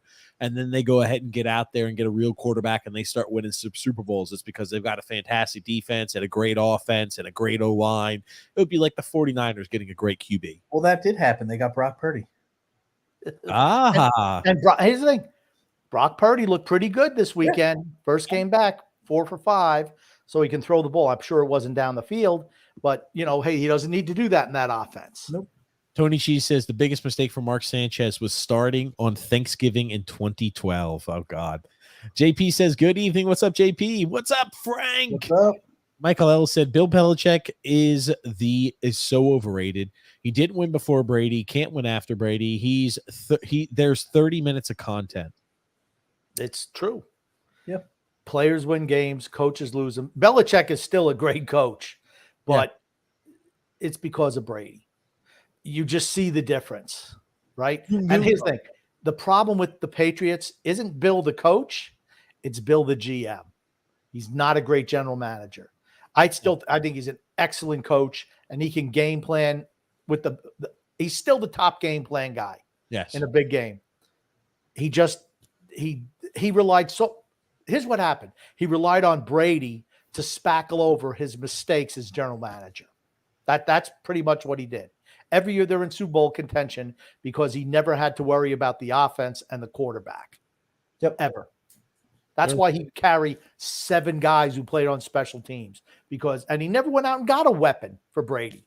Drafted Gronk. Okay. And then, Aaron Hernandez was in that same draft. If he was really good, Aaron Hernandez. Pick. Okay, but he was only there a couple of years before he started killing people, and now he was a damn good player when he was there. Yeah, H-back. They totally changed how their system was. Yep. Wes Welker, he picked up on the cheap from Miami. Julian Edelman, 7th round draft pick. Randy Moss, he got on the cheap because he played out his welcome in Oakland after he played out his welcome in Minnesota. So they got him on the cheap.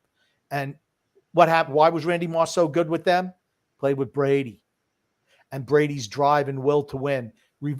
He regenerated that in Randy Moss. Because Randy Moss could have a little dog in him at times. Absolutely could when things weren't going his way. And he got like that in New England too at the end. That's why they cut him in the middle of the season, his 3rd year there. It's like, we're not taking that.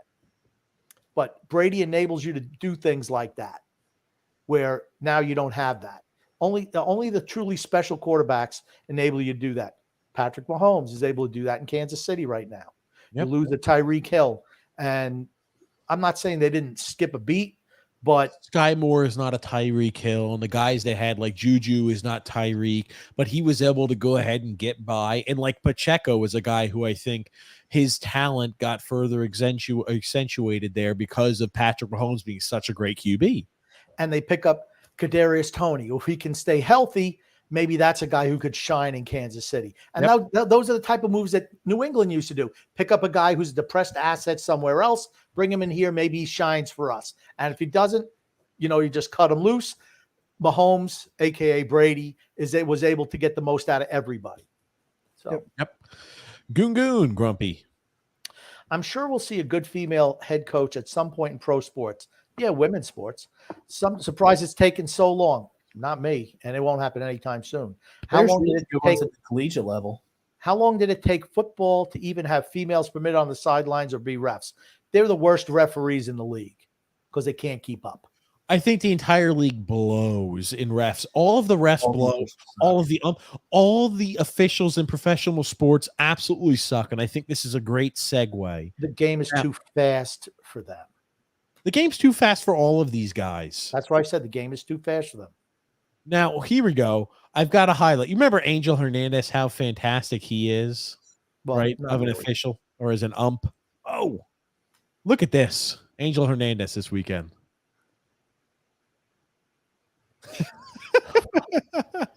Look at this called strike. Up and away. I Again, mean, like, that guy's pulling that ball. How far, X? 4 How inches? can you not see that shit? because he's too old. No, it's not that Wasn't he's even too a- old. wasn't It's even just a good shitty. frame. Look, you can see how much he's moving his arm. Right. And all the catchers do that. Every single pitch is right down the middle after they A finish. good frame yanking is it. if something's high, you kind of just flip your wrist like that. Or if it's outside, you flip your wrist in. I mean, they're not even trying to hide it. They're taking it and moving their arm like this. That's not framing a pitch. A frame is when you move, kind of twist your wrist in a certain direction. So like, It's oh, because- that's where the ball ended up. So I it's think not, it's- not freaking obvious. I think it's the young umpires who are absolutely flummoxed I mean, by look at this shit. He didn't even try and hide that. He literally It's moved it 71 back. Okay, that's a 71 mile an hour pitch. It's not like that was coming at 98 miles an hour either. Well, I think tougher ones to gauge for balls and strikes are curved balls as opposed to fastballs. The thing is, he's not even hiding it too. He's coming from over here and dragging it, centering it up like that. It's so obvious he was outside. He's not the only one. We talked about it a couple of weeks ago where these guys are just yanking the balls into zones and it's like strike. Oof. Now, I do have one on the contrary to show you. That's absolutely a strike. It's right down. He calls it a I don't know how ball. you- My God. The catcher's like, what the hell? Oh, hold on. Let's like Maybe the catcher, I don't know why the hell he's lined up there to start. Maybe he thought it was low. Well, it's because he freaking went all the way. He did a shitty job. The catcher did a First shitty of all, he job. started up here, and the pitcher didn't hit his spot either. Okay, and then he's bringing it down, and he drops the ball. He drops his glove below the zone. Yep. These catchers just catch the ball. Don't try to manipulate everything. Just catch the ball. I mean, the catcher's like, what the hell? It's right down the middle. But it was a damn throwaway pitch. You know by the way he's set up. oof. It was Yikes. terrible. So And it's just remember, like it's all not of these officials across all of sports, and you know what it is? I think it's more information and being able to easily spot the issues now, where it's like we can just look up on screen. They used to not always have the little boop, the little radar as to where it's going. Is it hitting the strike zone or not? There's a lot of things we used to never have access to, and now that we have access to it, it allows us to be, I think, more critical of I how think that shitty popped the up in umpires are. 2012 is when they started doing the pitching box. The Okay. batter's box. Here's the thing about those pitches. It's Strike not zone. Sorry. It's strike not zone. where the guy catches the ball. It's where it crosses the plate, first of all. And back in the Wayback Machine in the late 80s and 90s, people were saying Tommy Glavine for the Braves was always getting away with pitches 6 inches outside. Yeah. Just because the umpires would sit right behind the catcher would sit off the plate. He'd hit the spot 4, 5, 6 inches outside, and he'd get that strike call. That was without the box, and everyone was still talking about it then. Tom Glavine here's the thing. Tom Glavine does not make Hall of Fame if they had robotic umpires behind the plate. It's just That's that plain correct. simple. Sure. He didn't throw hard enough. Gungo says, TJ, do you know who Howard Cosell is? Yes, an announcer, famous announcer. Can you do an impression of Howard Cosell? I cannot do an impression of Howard Cosell. How about you, X? Do you even know who Howard Cosell is? Isn't he the one he said, do you believe in miracles? Yeah. No. No, is that not him? Okay, TJ looked at I you don't know. incredulously. TJ doesn't know who it was either. Who was it, TJ, who just said that? He used to announce baseball games. Do you know who he is? He actually announced football games, but that's Baseball okay. and football, correct? Football. He announced playoff baseball games, right? No.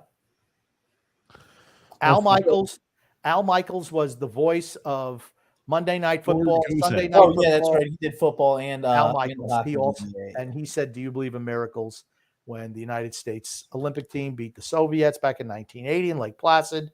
Howard Cosell says, "My name is Howard Cosell." He was the first guy on Monday Night Football with the best team was Howard Cosell, Frank Gifford, and Dandy Don Meredith. They were the best Monday Night Football crew ever. And he had a very distinct way of talking.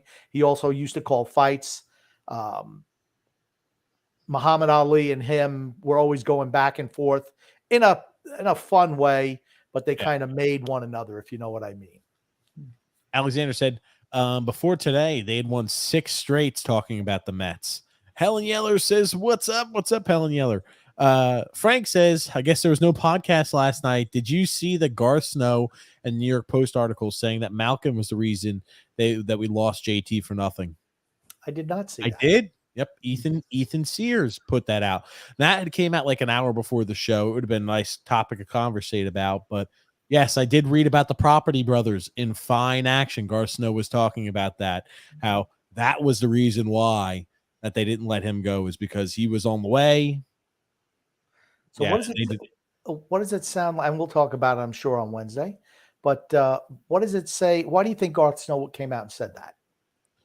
Because he's no longer under the contract of the team. He's irrelevant. And why else? He's trying to get another job. Thank you very much. That's the big one. He's trying to get another job, and he wants to steer himself clear. Like, it wasn't my fault we didn't trade him. It was Malkin's. That's what he's trying to do, because I have said on this show, on that show many times, the Islanders Never Say Die podcast, that it was his failing not getting him signed, then you trade him. And he wants to make sure that his narrative is out there so he gets another job. Drew says, to be fair, I think Boone was just relaying Hal Steinbrenner's thoughts. Honestly, Boone is a dumbass, but I think to blame him for anything this season is foolish. He's a shitty manager. You are what the fuck does that mean, Drew? Drew, maybe that's the stupidest comment I ever read. Ever. The manager is absolutely responsible. Don't get all upset about his Yankees because damn, it can't possibly be the players that aren't performing in their old age. No, the manager is directly responsible for how the players perform on the field. When the team doesn't perform, they don't blame the players, they blame the manager.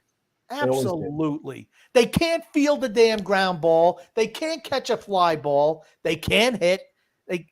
They can't pitch. They suck this year. That's on the manager. He's a shitty manager.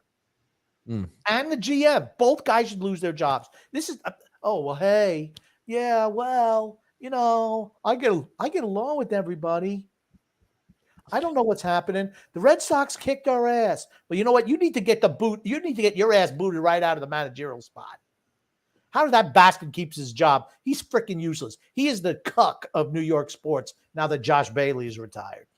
Oh, Alexander says Luis Angel Acuna. Yes, it's Ronald Acuna's brother who's playing well. That's the guy who's going off. Miguel Andujar was another one. He was okay. He was pretty good. Now he's played better for the Angels, I think, than he did for the Yanks. He just couldn't field for the Yankees. That was the big issue for him. And he got hurt, and that was that. Aaron Boone has that job because because of his one memorable home run. He's played only 54 games with the Yankees in his entire career. He sucks. That's it. Aaron Boone only played 54 career games with the Yanks? I think he played more than 54 games. I know they brought in A-Rod the year after, though. That much I do know. Alexander says, TJ Grumpy, you got to see the video clip I sent you guys of Michael Kay defending the Yankees. It was a debate with Peter Rosenberg. Put that up there. No. It can't. I'm sorry. Michael Kay, great guy. Love him. Listen to his show. He's too close to the Yankees. They suck. It's a total collapse. Front office. The team is finished. Absolutely. Their collapse in the middle of last year happened when DJ LeMahieu got hurt, where he just couldn't hit anymore. That was a big factor. And then in the postseason, no LeMahieu, no Benintendi, and they tried to rush back Carpenter, who also got hurt. He was carrying the team. Now, they shouldn't be applauded for that because that was not their plan for Matt Carpenter to be the second best player after Judge. But Matt Carpenter was. Then he hurt his foot, and boom, he's out for 2.5 months. And then they try to rush him back without any kind of rehab. So I think they were better than a 500 team, and I think that's why they fooled themselves and think we don't have to make major changes. Let's go sign Rodon. DJ LeMahieu is going to be better. We like Rizzo. He's not going to. They couldn't foresee he's going to have a concussion. I think they thought they were going to be a lot better, but now I think they see the flaw in that. This, just being honest, this does sound sort of like excuse making, though. Well, I don't give a crap what it sounds like. I'm telling you the reasons why it's happening. If you people want to say they're making excuses, I don't care anymore. I'm telling you the truth here. If you think it's making excuses, good. Go crap in a lake. I don't care. What's the point of the truth? They got it wrong. Go crap in a lake? That's ridiculous. They always get it wrong. That is over the last few years. They've gotten it wrong. Really, they went to the ALCS last year. They really got it. Oh shit! Like, pause it. Grumpy. I had to jack the volume up, so please don't yell. Okay. Good. Okay. Michael Kay is like the Lamanites defending the Islanders. Well, they made it to the league finals how many years in a row? And they never had ever had a shot of beating Houston. Period. Because they can't. already talked about that. Me and TJ already talked about that. And I said, well, your end goal is to win the World Series, right? And I was like, obviously the team that they put out there is not one that's conducive to winning a World Series. So I was like, the team needs to be revamped. Absolutely does. Yep, it does. But to use the excuse, well, we got to here, and then we got shit canned by a better team year after year after year, and you don't make changes in the offseason, you're never going to win. Last time I checked, they don't give out trophies for second place in the MLB. So they don't give nothing. Or fourth place. But I think they did win a division a couple of times. It's better than that. Do you want to listen to the rest of that to say? Sure. Yeah. All right. One more minute, guys. The American League is the toughest division in baseball. They won 99 games. They always get it wrong. Wait, so you want fans to be happy that they got embarrassed by their arch rival? I'm not telling fans what to do. You can feel whichever way you want. I'm just telling you, you can't say they got it wrong when they were one of the final 4 teams standing. Wait, but I can't say they got it wrong if the best thing they could achieve in the last 3 years was getting swept by their arch rival. That's getting it wrong. That's your definition of wrong. Now, the Mets got it wrong this year, and the Yankees got it wrong this year. The Mets punted. The Mets all out straight up said, we got it wrong. We're punting. The Yankees are refusing to do so when they should. All Peter's doing, Michael, is just backing up the words that they said. What did Judge call last year? He called it a failure that they lost to the Astros. I get it. I get it, but you can't say they always get it wrong, like they're a bumbling organization that can't get out of its own way and doesn't make the postseason. That's stupid. You sound like a fan. Michael Kay sounds like an idiot. Michael Kay works for the Yankees. Yep. He works for the Yankees. Michael Kay is a Lamanite. Like, he might as well be a trailer hitch because Michael Kay's a little bit, you know what Michael Kay reminds me of? A little bit of Phil's Facts. Or any of the beat writers for the New York Islanders. He's on payroll of the Islanders, Grumpy. They all think that they work for the Islanders, all these Lamanites, including the Cardin Media Cartel. And we are the Peter Rosenbergs. We are trying to spread the gospel, spread the truth.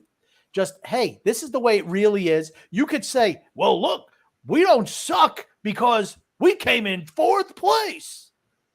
Who gives a shit? Joseph C. said, the Braves have a ton of guys who hit the ball hard with the highest exit velocity. Look at the Braves slugging percentage. Yeah, I was about to say, they're trying to hit for the conventions. No, they're Grumpy. not. Got a comment from Bussy Boy. Bussy Boy. And rationalize what has happened to this team. I don't know who he's talking about. Aren't the Yankees always an older team, poaching aging stars from other teams? Yeah. That's what they are, because they don't develop young players because they're too busy playing the analytics game as opposed to baseball. Andrew says, hearing TJ talk baseball is like listening to Antonio Brown have a normal conversation. Holy This shit. is coming from the guy who said he was happy with the Mets offseason, and I was foolish to think that the Mets didn't do enough to address that their teams need. You know what we call that? Wow. Foresight. Foresight. I'm not TJ's like an elephant. Was that? I said TJ's like an elephant. He's got He a good never memory. forgets. He keeps the receipts. He does keep the receipts, X. He absolutely keeps the receipts. Yeah. You slight TJ, he doesn't forget. He's like that. He's vindictive too. Joel said TJ and Grumpy. It's a mix of both. Oh, is this another stupid comment from Drew? Just kidding, Drew.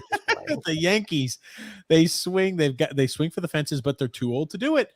But the real answer is the Yankees need to sell off assets to rebuild the roster. That has nothing to do with age. It's a poorly constructed team. We've talked about it for the last couple of years. Can't be Houston. You have to change. They've been home run or bust for years. That was my concern, though. It's like even when those players were younger on that team and they were batting better and they were playing better, they still couldn't beat Houston. So you didn't answer the problem. You didn't fix the issue. You just kept it the same and you doubled down by getting more guys who can swing for the fences, which is not addressing the actual issue, which is you can't get guys on base, you can't score runs, you can't win games. Goon Grumpy. Will there ever be an openly gay baseball, football, hockey, or basketball player?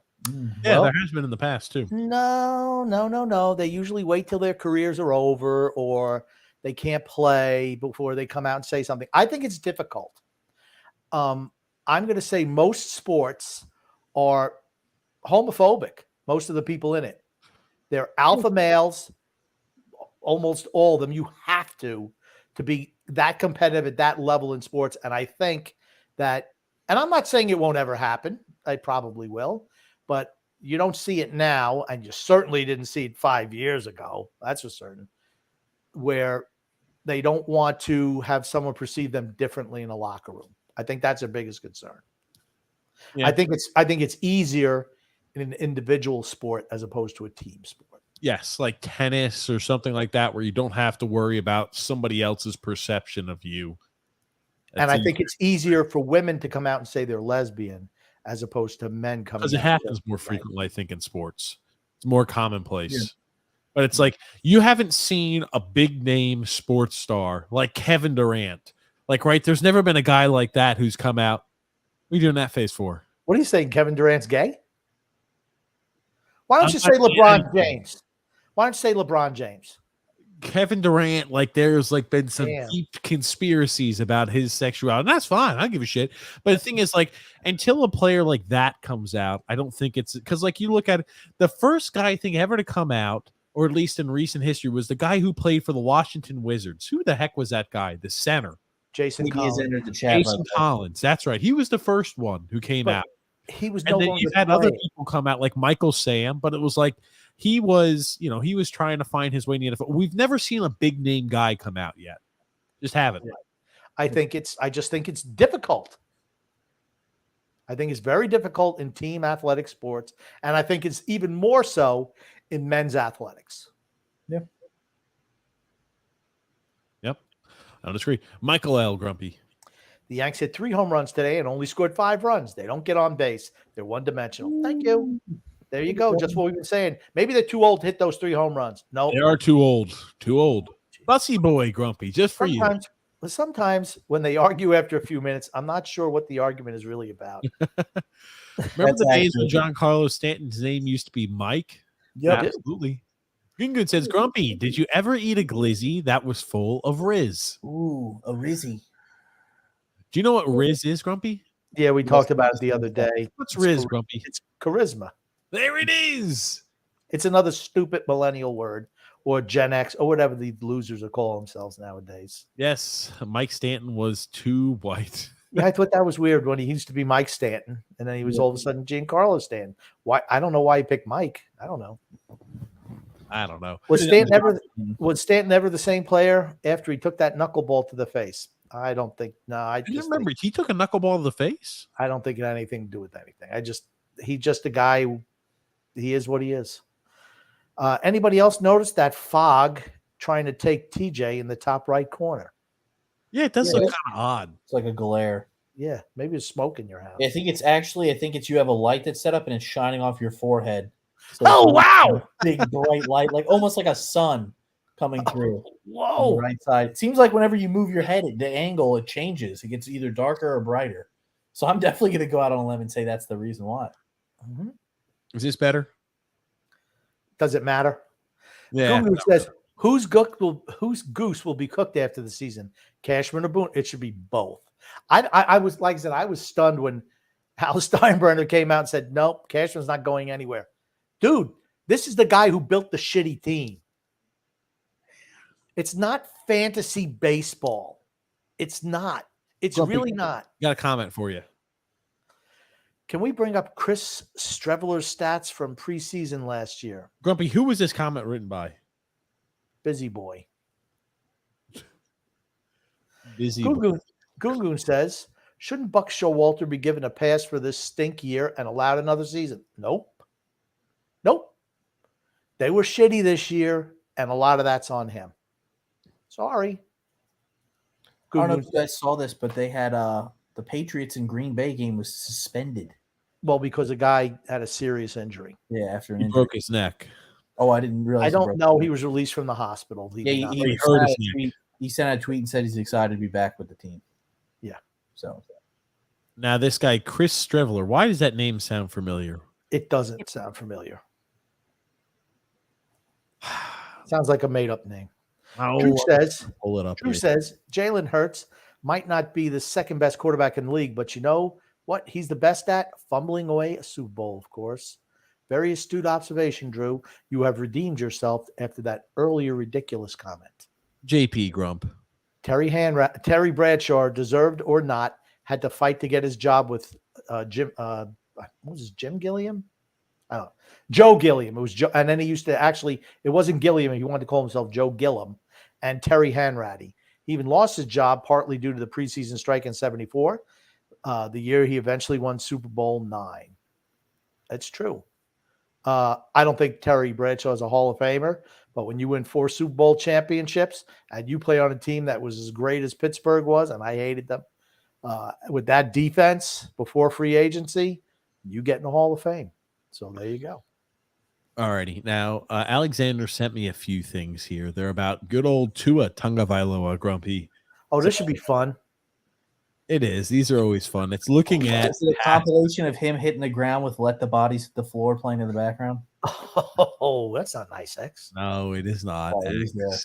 X sounds like he's been dipping in the old libations there tonight.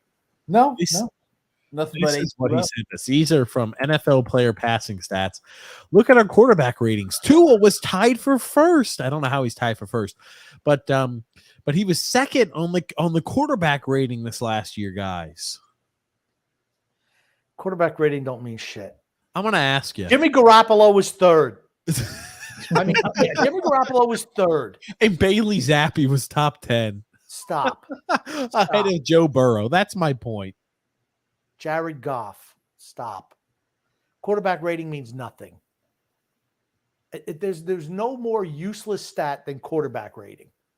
It's a position where you're paid to win and you're paid to stay on the field, first of all. That's number one. And can you win under adverse situations? Now that's we got QBR.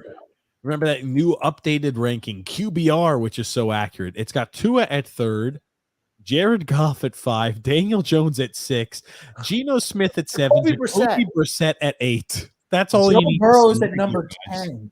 Joe Burrow's at number 10. Yeah, Jacoby Brissett, I'd take him over Joe Burrow. It's like these are just fantasy numbers that just allow people to try to explain away failures of their QBs. That's all it is. That's all it is. There is no definable metric that indicates how great a quarterback is. Like a metric, like batting average or home run. There is nothing like that. It's just a different. You are the leader of the team. It's a total team game, and it's about. And TJ, you can, if I'm wrong here, you just let me know. It's belief in a player, belief in how a team believes in a player in big moments, coming through in big situations. I think that's the most important thing that a quarterback can do. Yes, you need arm strength. Yes, you need to be able to see the field, but doing it under duress is what separates the good from the bad, I feel. He just sucks.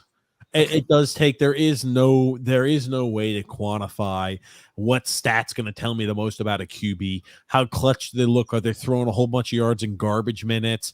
Is it like, hey, the first 3 quarters he had 75 passing yards and an interception, and then the fourth quarter when a team got gassed out because they were playing in Miami and the other team visiting was from Baltimore and he threw for 300 yards in the fourth quarter? Are we saying, yay, he's so fantastic, he's so great? But in reality, a team just got gassed, and he was able to take advantage of that. Like passing yards. This is important, right? Where is he on the list? He's never thrown for more than 3,500 passing yards in a season. Played 13 games last year. 3,500 passing yards. And to me, like I said, if you go to the top of that list, just to show, even yards doesn't matter. Correct. If you go back to the top. Geno Smith, Jared Goff. Like even Brady last year. Tampa Bay was terrible. They were terrible. And even he couldn't lead them. And he threw for a lot of yards. But you know what? He didn't lead them to anything. And everyone knows I'm a Brady honk. They were a freaking bad team last year, poorly coached. His greatness got him those yards, but that did not indicate how good the team was. Means nothing. Hey, Tua was just in the same exact realm as Russell Wilson last year. Think about that. Ooh. Yeah, well. Bussy boy, Grumpy. The zero pressure on Zach Wilson because he knows he isn't starting a game this year. Well, you know what? Maybe that's a good thing for him. Yeah. And he says Rodgers is starting again, the Giants, and I'm pretty sure he's going to be starting somewhere on the line. Talking about Mekhi Becton. Well, he needs to actually play with the first team. To me, if you're a Jets fan, you should want to say, why is he not even good to play with the first unit? I'm not worried about him. He's looked good. I've liked what I've seen from Mekhi Becton. I have. He's going to be a starter for them. He's going to play well. If he stays healthy, that's a big thing. JP. I know Brad had a great team around him, but you ask anyone surrounding that team, and they don't win anything without Bradshaw. Definitely an all-time great. The defense won them championships. It wasn't Bradshaw. Absolutely not Bradshaw. I'm not saying he didn't make plays. It was that running game with Franco Harris and Rocky Blyer and the steel curtain defense. Holy shit. Sure. What a name for a defense. Defenses don't even have names anymore because they all suck. How about the suck defense or the blow me defense? Grumpy. That song's to get Grumpy taken down, but not for the reasons he believes. Okay. The Bussy Boys. Now, Drew did send us a fan fight, and I'll be honest, I'm excited about this one here. This here is in San Fran. You always get a whole bunch of fights in San Francisco. Because they live in a shitty area of the country. I'd want to kill myself. Dallas has a lot of fights, too, both in hockey and in NFL. Loaded with fights in Dallas. I don't know. Let's watch California.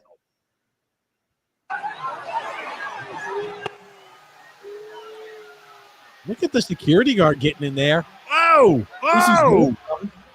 Damn. This guy here with the white shirt, he is a quick, shifty bastard over here. He's getting his ass. Oh, he's eating freaking punches. Oh my god! Oh, he's got his head up like this. He's saying he hit me. He looks like a freaking human speed bag. The way he holds his head up there. Oh, Marty, he beat the hell out of that guy. We need help. Number 8, he's like, I ended it. He's done. Oh, look, he's going over there to help. He's on wobbly leg street. Thank God they had Deebo Samuel to help him out over there. He got up, baby. He got a little knocked. Whoa! He's got some blood in his mouth. He's leaking. Stars, those beautiful stars. Whoa! He's getting a little bit of a lean going.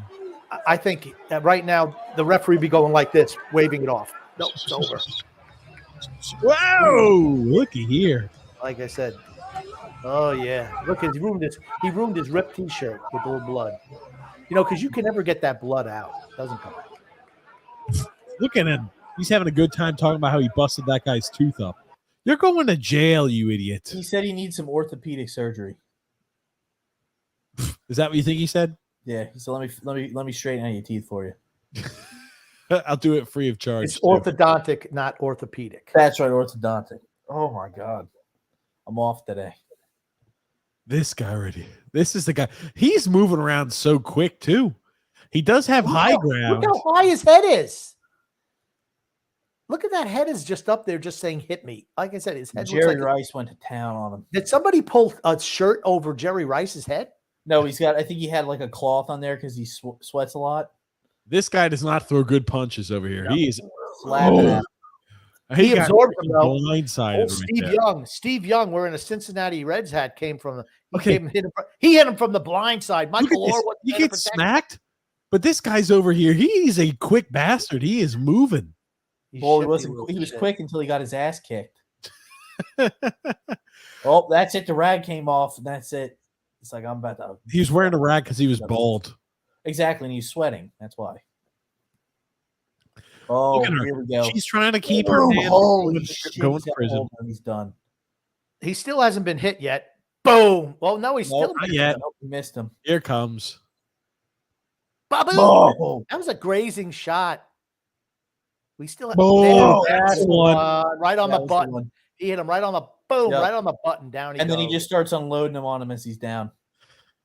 Right here. It's right coming here. up. Here it comes again. Right next one. Oh, boom. Knocked That's the out. one right there. Right on the button. Bing.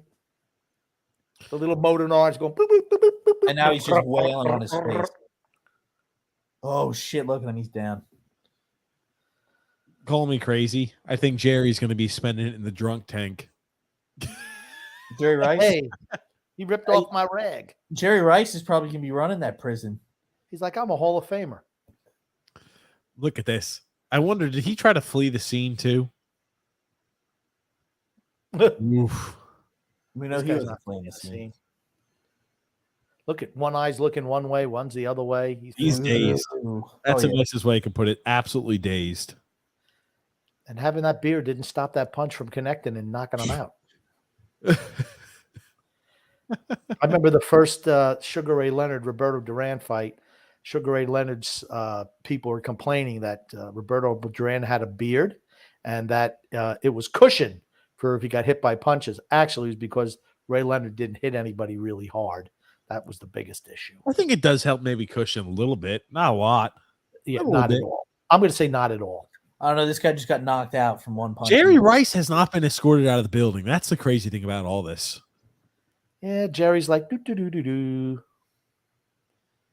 It's cool. Yeah, well. You know, he looks like a squawky little bitch. He got what he deserved. Yep. I don't know. And I guess the Broncos are in town. Look at the other guy's like, look at his teeth. The dude with the Cincinnati Reds hat. Look at his Right teeth. up. Look at his teeth. They're all over the floor. You like how his wife or his girlfriend's like, shut the fuck up. All we need you were throwing punches too. All we need you to do is spend the night in the drunk tank too.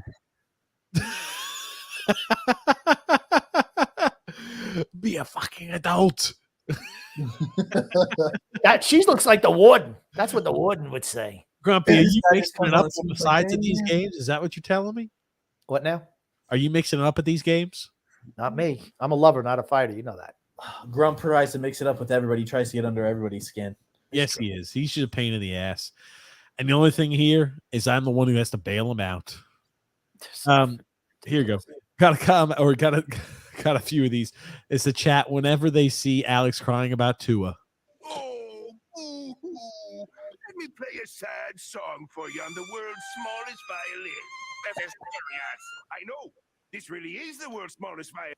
Oh God, we got that. And Grumpy's reaction to hearing the verbal abuse or the verbal abuse debate between Michael Kay and his coworkers.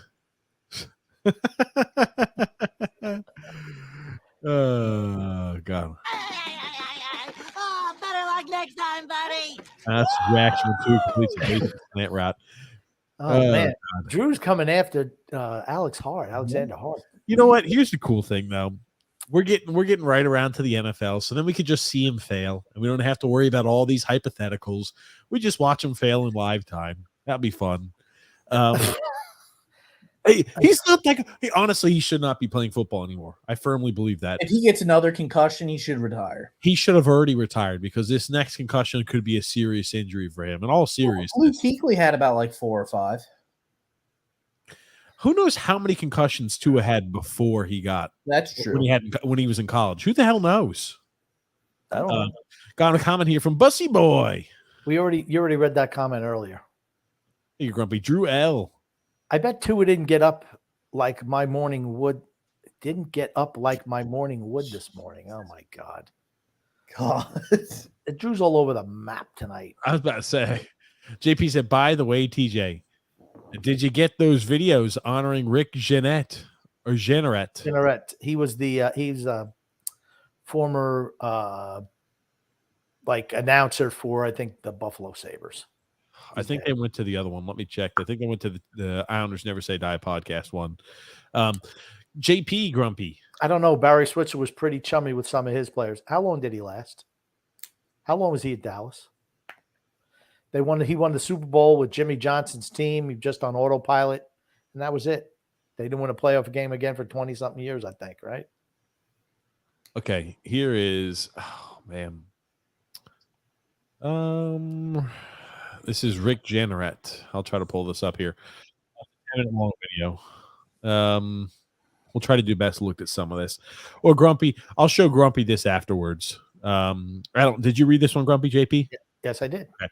Goon Grump. Is it just me or there were more serious injuries during this NFL preseason than the past weeks? No, I don't think so. I think it was more the neck injury, right? I don't know think a lot of guys who can cart off the field in the last 2 weeks. But I mean, no big stars, mostly Ham and Eggers. Because they're all backups. But it's because the big stars don't play. Yeah, well. I think you're seeing a lot of injuries because they don't have as much time to prepare. That's for certain. But I mean, a lot of them, it's just, you plant your foot wrong, guy hits you on the side, you Tua your head, whatever happens, and you get a little injury. That's why you get paid a lot of money. Yep. They suspended the rest of the game when Isaiah Bolden was carted off the field on a stretcher. Yeah, with the neck injury. I can't believe Matthew Slater's still playing. Well, I guess he gets that paycheck for what? Playing 5 snaps a game. I guess I'd do that too. Yeah. I'd do that in a heartbeat. Now, let me ask you this. He was fined for this hit. Yeah, no. Should not. You're kidding me, right? That's a clean hit. Alexander was fined $43,000 for this hit. What's he supposed to do? That is a form tackle. That's about as textbook as it gets. He wraps. He hits the guy on the lower. I mean, he hits him in the chest or lower. I don't understand at all. Think about this. This went to a review team, and they said, "Yeah, let's fine him." What is wrong with that? I'm appealing that. What should I do? What should I just hit him with my head? It tackles right through the chest. Oh, because they're calling it crowning. He put the crown of his head helmet down. See, what do you expect him to do? He's just trying to wrap up and make a fucking tackle, damn it. He didn't even hit him in the head. That he put the crown of his helmet down to spear the guy. That's down to hit him with the top of his head. That's horseshit. Like I said, the wussification of the freaking sport. You're never supposed to crown because that's how you can break your neck. But here's the thing. That doesn't put anybody else's life in danger but his. Number 40 looks like he may get held here a little bit. No, he was flopping like a bitch. No. It's such a bang play, and he tackles through the guy. I don't know what you want him to do. Lift his head up like this and compromise himself. It was a clean bang tackle. I just think it's a shitty call. I am going to bring up my last point because this is perfect. The NFL, now, TJ, we know that you have a disdain for the Big 12 conference in college football. Just all offense, throwing the ball, no defense. Yes, there's no defense at all in the Big 12, yes. The NFL is going to be the Big 12 conference within 5 years. Seeing a hit like that, get a fine. What should we just two-hand touch the guy? How are we going to? I'm telling you, that's the way the game's moving. Like Big 12, everything is spread offense. 4 wide receivers, just throw the ball down the field. Everything's a spread offense. I'll tell you one thing, though: the Big 12 is better than the ACC. Oh, that's probably true, X. I'm telling you this. It's going to be more and more less physicality in the sport. They're going to continue to take the physicality out of the game of football. And I think it's... No one will watch it. Yep. I don't one's know. going to watch it. I don't know. You think People they watch made it the flag physicality. football or two-hand touch? You think people would still watch that? Was that X? I said, do you think if they made it flag football or two-hand touch, people would still watch it? No. That's honestly the route that it's going. I think that's the route it's going to. So the sport's going to die off, is what you're saying. I think it's going to be played in a much different way. I could see when they start doing all this shit on AI where they start just doing all simulation bullshit. You know what That's I think what they I should feel. And it's what do you mean gonna simulation? be putting up in a simulation to go hit each other or some shit like that's all going to be some computer video game bullshit. No one will watch that. Nobody watches the Major League Gaming competitions now. I don't know. Here's what we should do. We should go back to the old days. We have all these football stadiums built. Just put some people in the middle of the field and let freaking lions and tigers come out and see. Let them chew the shit out of them. Let's see if they can get away. Make it Thunderdome. I'd watch that. I'd absolutely watch that. Tell me you wouldn't watch that. Guy get eaten on live TV. That'd be great. I'd watch it. A lot of as messed up as it is, I think a lot of people would probably tune in. I would be like, Absolutely. oof. I definitely would watch the first time it aired. I about how promise you that much. It'd be cannot miss TV. Think about how many people spend $60 to watch people beat the shit out of each other in UFC fights on pay-per-view every couple months. If a lion scrapes you up and then starts biting you and your organs start like falling out of your stomach and stuff like that, I'm gonna be like, ugh. Now remember the TV show Survivor? Yeah. Okay.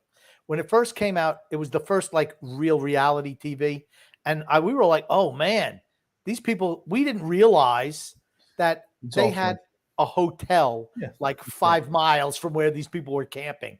And that was the last episode. I'm like, holy shit. I thought these people could actually die on this show. I'm not watching this shit.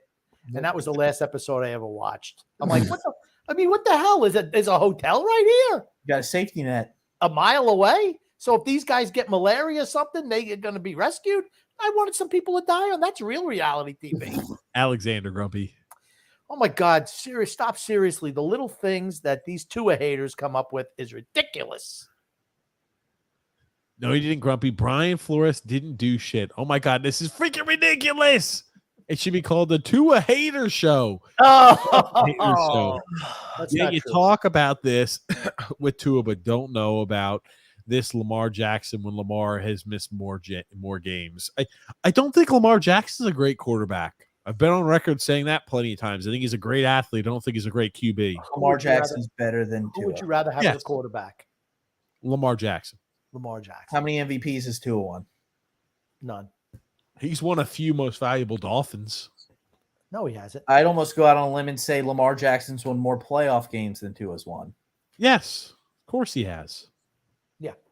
I don't know the statistics off the top of my head. I think he's won one, maybe. Well, yeah. I think, what did they beat? Did they beat Tennessee? I don't know. Was that the one that he won? Andrew L. Grumpy. Did you see the picture of outside of Dodger Stadium? Dodger Stadium has a massive moat around it after the hurricane. I saw there's a lot of flooding out there. Actually, when a hurricane comes from the Pacific Ocean, it's known as a typhoon. Not a hurricane, it's a typhoon. I don't know. Alexander Grumpy.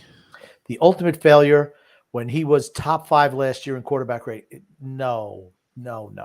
Alexander, I'd love to defend you, but no. Anyone who watches Miami realizes that he's not going to stay healthy. If you guys had like a guy like Aaron Rodgers, I'd say, yeah, Absolutely. This team in Miami has a chance to win a Super Bowl. Why Or they if were we had a QB, a top-end QB, I'd be like, this team can win a Super Bowl. Why else were they looking at Brady when they had Tua? They know Brady's a winner. Who stays on the field, by the way? JP says, Alexander, it would be pretty hard for Flores to turn the team around when he's being ordered to tank games by his boss, and at least they finished 19-14 his last 2 years. Being incentivized and paid extra money to lose games. Not a good look. JP said, I used to play Space Invaders at 7-Eleven when I was a kid. Yeah, Space Invaders was good too. And what was it? Dig Dug. I think that was another one that was. Bussy Boy Grumpy. It's Busy Boy. Busy Boy. He was number 1 in games not started due to concussions.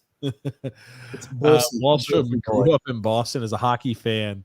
It can't really surprise anybody who's wearing an original 6 jersey. and the vast majority of revenue for merchandise and everything else for that matters is generated by the original 6 clubs. Okay. I'll take your word for it.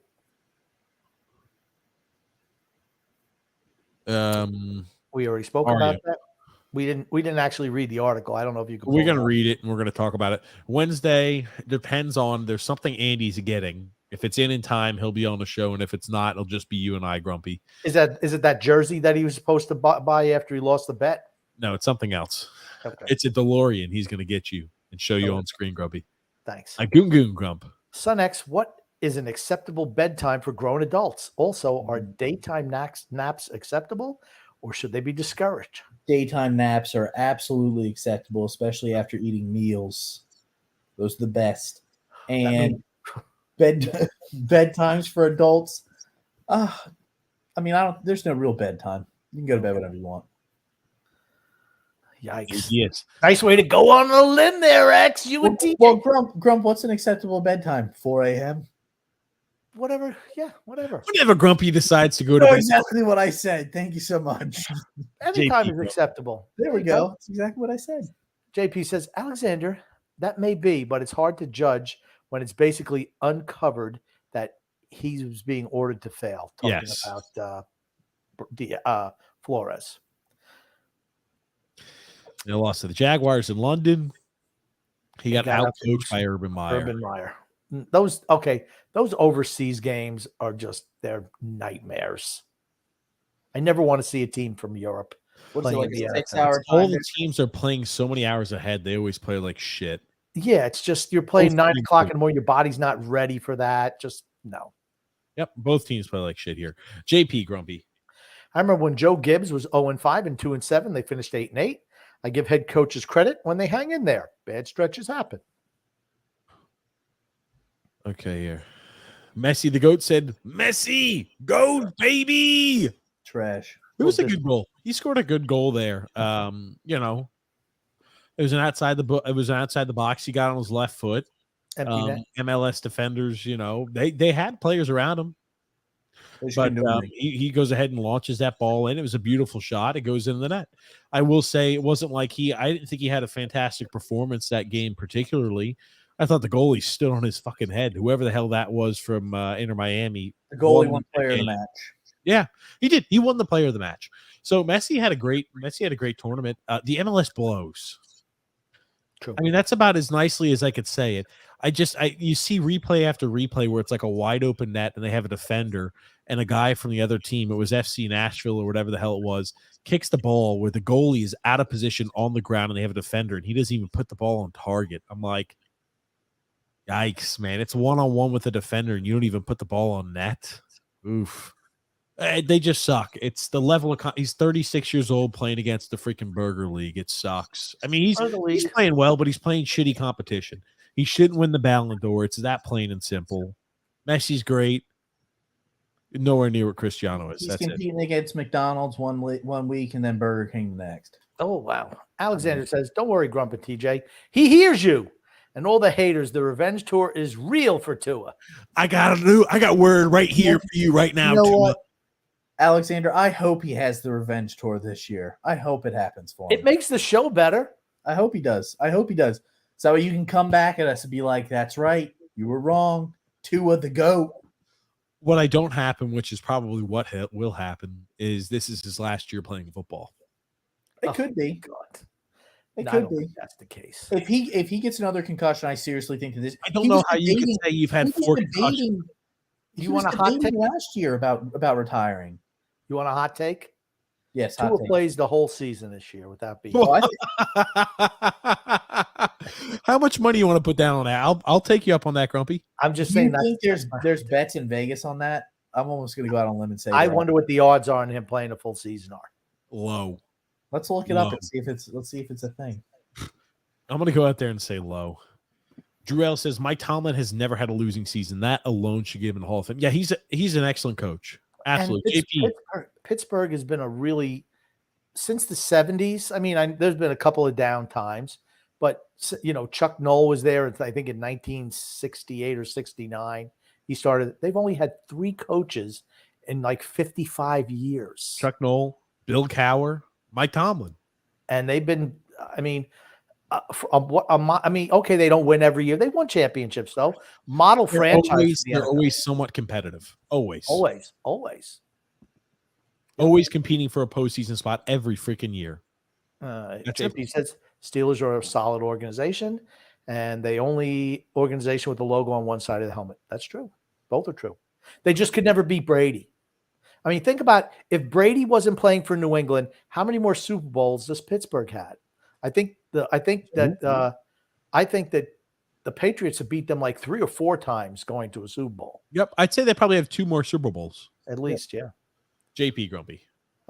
Which is why when we were proposing to have helmetless NFL players, the logo should only be tattooed on one side. They should. I wouldn't know. It should not be tattooed on there because then it means you can't go to another team. But just like spray paint on your head. You're going to have it lasered off? No, just spray paint. Just a little spray paint. Grumpy Alexander. Jets are winning division. Grumpy, you must be smoking something because I want some of that. Alexander disagrees. Yep. Oh, man. Okay. Hey, Alexander, he's smoking on the truth. Jesus Christ. I want to pop this up. Now, this I thought was kind of odd. Joe Mixon said today he will not respond to questions from certain reporters due to disrespectful behavior.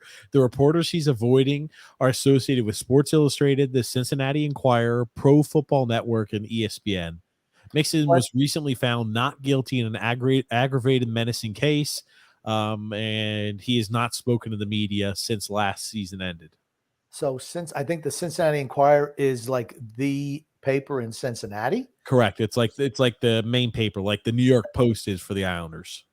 Okay. And then you have ESPN, Pro Football Network, and Sports Illustrated. I mean, I guess he'll talk to NFL Network because they wouldn't tolerate that shit. So, but everyone else, I guess he's ruled out. Well, I'll say one thing. If it was ESPN, we know ESPN FC lies about a lot of stuff, so I could see why you wouldn't want to talk to them. Ooh, very good. Okay, here's the thing, though. Can we take just a second to think about how ridiculous this is? I'm not going to go ahead and answer any questions from – I mean, these are big publications. It's not like I'm not answering questions from the TJ and the Grumpy Old Man show, or I'm not answering questions from this. I'm not going to answer any questions from ESPN. They just happen to go ahead and cover all Monday night games. I'm not going to answer any questions from Sports Illustrated, from Pro Football Network, or the hometown paper. Not answering any questions from them. It's the same thing Marshawn Lynch used to do.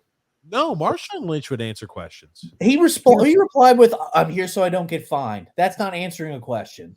That was for a different reason. It wasn't like I didn't like what people were saying. He didn't want to have to be subjected to go to those events. They forced him to, and he said, "I'm going to make a stand and not answer any questions." He's had other times where he's done one-word answers, where he just say a random word. I like Marshawn Lynch. I'm just saying it's not the first time this has happened with a player, though. What are you shaking your head about, Grumpy? Marshawn Lynch is a good guy. He's a jerk. He's funny. He's not a jerk. You've never seen his works in the community. Never have. Now, did you guys? You know what else I've never done? Hear him speak a coherent sentence. He's hilarious. You don't watch enough about Marshawn Lynch. That's all. He's absolutely hilarious. I love Marshawn Lynch. Now they had an MLB Little League Classic, so they played in a Little League stadium this recently, and they all had like special bats and everything like that. This is Bryce Harper's for the Philly Fanatic, and here's this fella. Did these games count? They had like a pencil bat. They had a whole bunch of these special bats. What do you think about a game like this? Is this real? Where did they play this game? At the Little League Baseball Stadium. Oh, that's right, because Bryce Harper's there signing autographs for all the kids. Yep. I have no problem with that. Okay, it's a Little League field. But I mean, like if he hits a home run, it's not like he's got to hit like 200 foot or 150 feet. It doesn't count as home runs. Okay, I didn't know. It's not a legit game, Grump. Oh, it's like an exhibition. This is a legitimate game. Hold on. This is during the regular season. This is a legitimate game. They're playing on a 200-foot field. This is a legitimate game, buddy. And it's not a 200-foot field. You said it's at the Little League Baseball World Series, is it not? It's called the MLB Little League Challenge or whatever the hell it is. It's the MLB Little League Classic. Obviously, this is longer than 200 foot. You could see they had a what the hell is this? This must be where the I guess the field usually ends. It's a lot shorter. They just extended it out, perhaps. I'm going to say extend the field.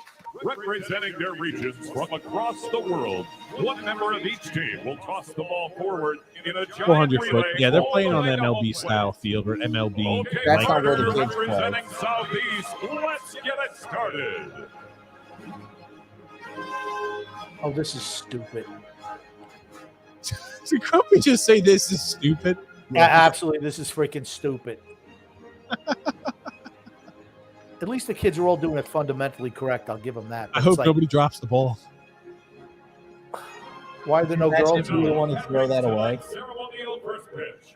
Jackson representing Midwest and catching Jonathan representing Cuba.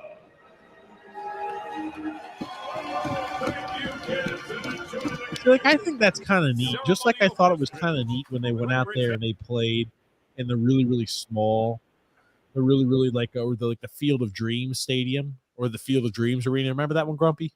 Yes. Yeah. Last what was it? 2 years ago? I think it was last year. They did. It was the White Sox against the Yankees. That was the Yes. first one they did. What does that even mean? Steal his gun to the Super Bowl. Oh, gotcha. Grumpy, the Jets are going to finish 10-7. Dolphins 12-5, and the Bills 9-8. Okay, no, sorry. I could see the Jets going 12-5, the Bills going 12-5, but losing to the Jets in the tiebreaker, and the Dolphins going what, 3-14? No, I could see the Dolphins going. I could see the Dolphins going 11-6. I could see that. I don't think they make the postseason this year. I don't think they're better than third in that division, though. I just don't. And New England will be bringing up the rear. New England's got a tough first 4 games. They have the Eagles. Then they have the Dolphins. You figure Tua should probably be healthy for that game, second game of the season. And they've never beaten Tua. That's in New England. I think the first 2 games were in New England, I believe. And then they play the Jets and the Cowboys. The Chargers, that's a loss week 1. I don't know about that. I don't think Chargers that great. Yeah, it's a loss week one. It's in SoFi. That's a loss. Week 1, chalk up to an L. They beat the Patriots. They probably beat the Broncos. They lose to the Bills. They're 2-2. They lose to the Giants. I don't know. Giants are pretty They'll bad. beat the Panthers. They beat the Panthers. They're probably Lose to the 4-2. Eagles. Lose to the Eagles 4-3. Beat the Patriots. 5-3. That's they lose to early. the Chiefs 5-4. Loss. Raiders maybe That's up in the air 6-4. game. A loss to the Jets 6-5. Commanders 7-5. Titans 8-5. Jets again 8-6. Cowboys 8-7. Ravens 8-8. Bills 8-9. They lose a whole bunch of games down the stretch. 8-9. That's my prediction. Well, remember they won a starting quarterback. That's correct. That's why down the stretch I've got no Tua Tagovailoa. They're losing a lot more games. I don't know if you noticed that too. Actually, I might start winning some. Was that wow? Said actually, I'm just playing. I said actually they might start winning some. Andrew L. Alexander, what are you smoking? Because the last time I remember, you said 2 was better than Rodgers, and the Dolphins were getting Cook. So everybody's keeping receipts. Yep. I'm the only one who doesn't keep receipts. I can't remember anything. He took the money, Alexander says. Let's just prove the fact that you said he was going to Miami. Wow, that's a terrific point, Andrew. Honestly, I wasn't banging the table for Dalvin Cook. Like the running back core that we have, because I think that who is this? Arcane. He's a rookie. They drafted Devon Arcane. He got Devon Arcane or Arcane, whatever. Never heard of this guy. He's a rookie. He was drafted. He was 3rd round draft pick. He actually goes by the Cane. The Cane. He has an injury. He had a shoulder injury. He was just carted off the field with. He got carted off. He's shifty. He's shifty. Here's the thing. this sounds like the way the Islanders look at thing, Alexander. Hey, that's okay. Since the guy went somewhere else, we didn't need him anyway. But I believe that Dolphins, if the Kane kid can get healthy, I like the fact. I think Mostert is still there. Yeah, he is. Isn't Ahmed still there? And the Kane kid, I think they're fine. I mean, I think they don't have a guy who's going to get your first down, if like on a 3rd and 1. I think that could be an issue. But for guys who can catch passes out of the backfield, I think Raheem Mostert's a good player. And you have 2 really good wide receivers. Excellent wide receivers. It's just staying on the field is your The big big thing. thing is 5'9". This running back is 5'9". Are we kidding? Yeah, he's fast though. He's shifty and fast out there. He played at Texas A&M. 3rd round draft pick. He's looked pretty good in preseason. Okay. Fair enough, Grumpy. JP, Grumpy old man. Drew, on these fan fight videos, I wish we could have the BAC level of each pugilist before the first punch is thrown. It'd be very informative. JP says, and how much money they spend to get smashed. JP, Grumpy. JP says, Belichick's a great coach. Gibbs was the only one to win with an assortment of quarterbacks. Theismann, never won Schrader. Williams, and Rippon. It's true.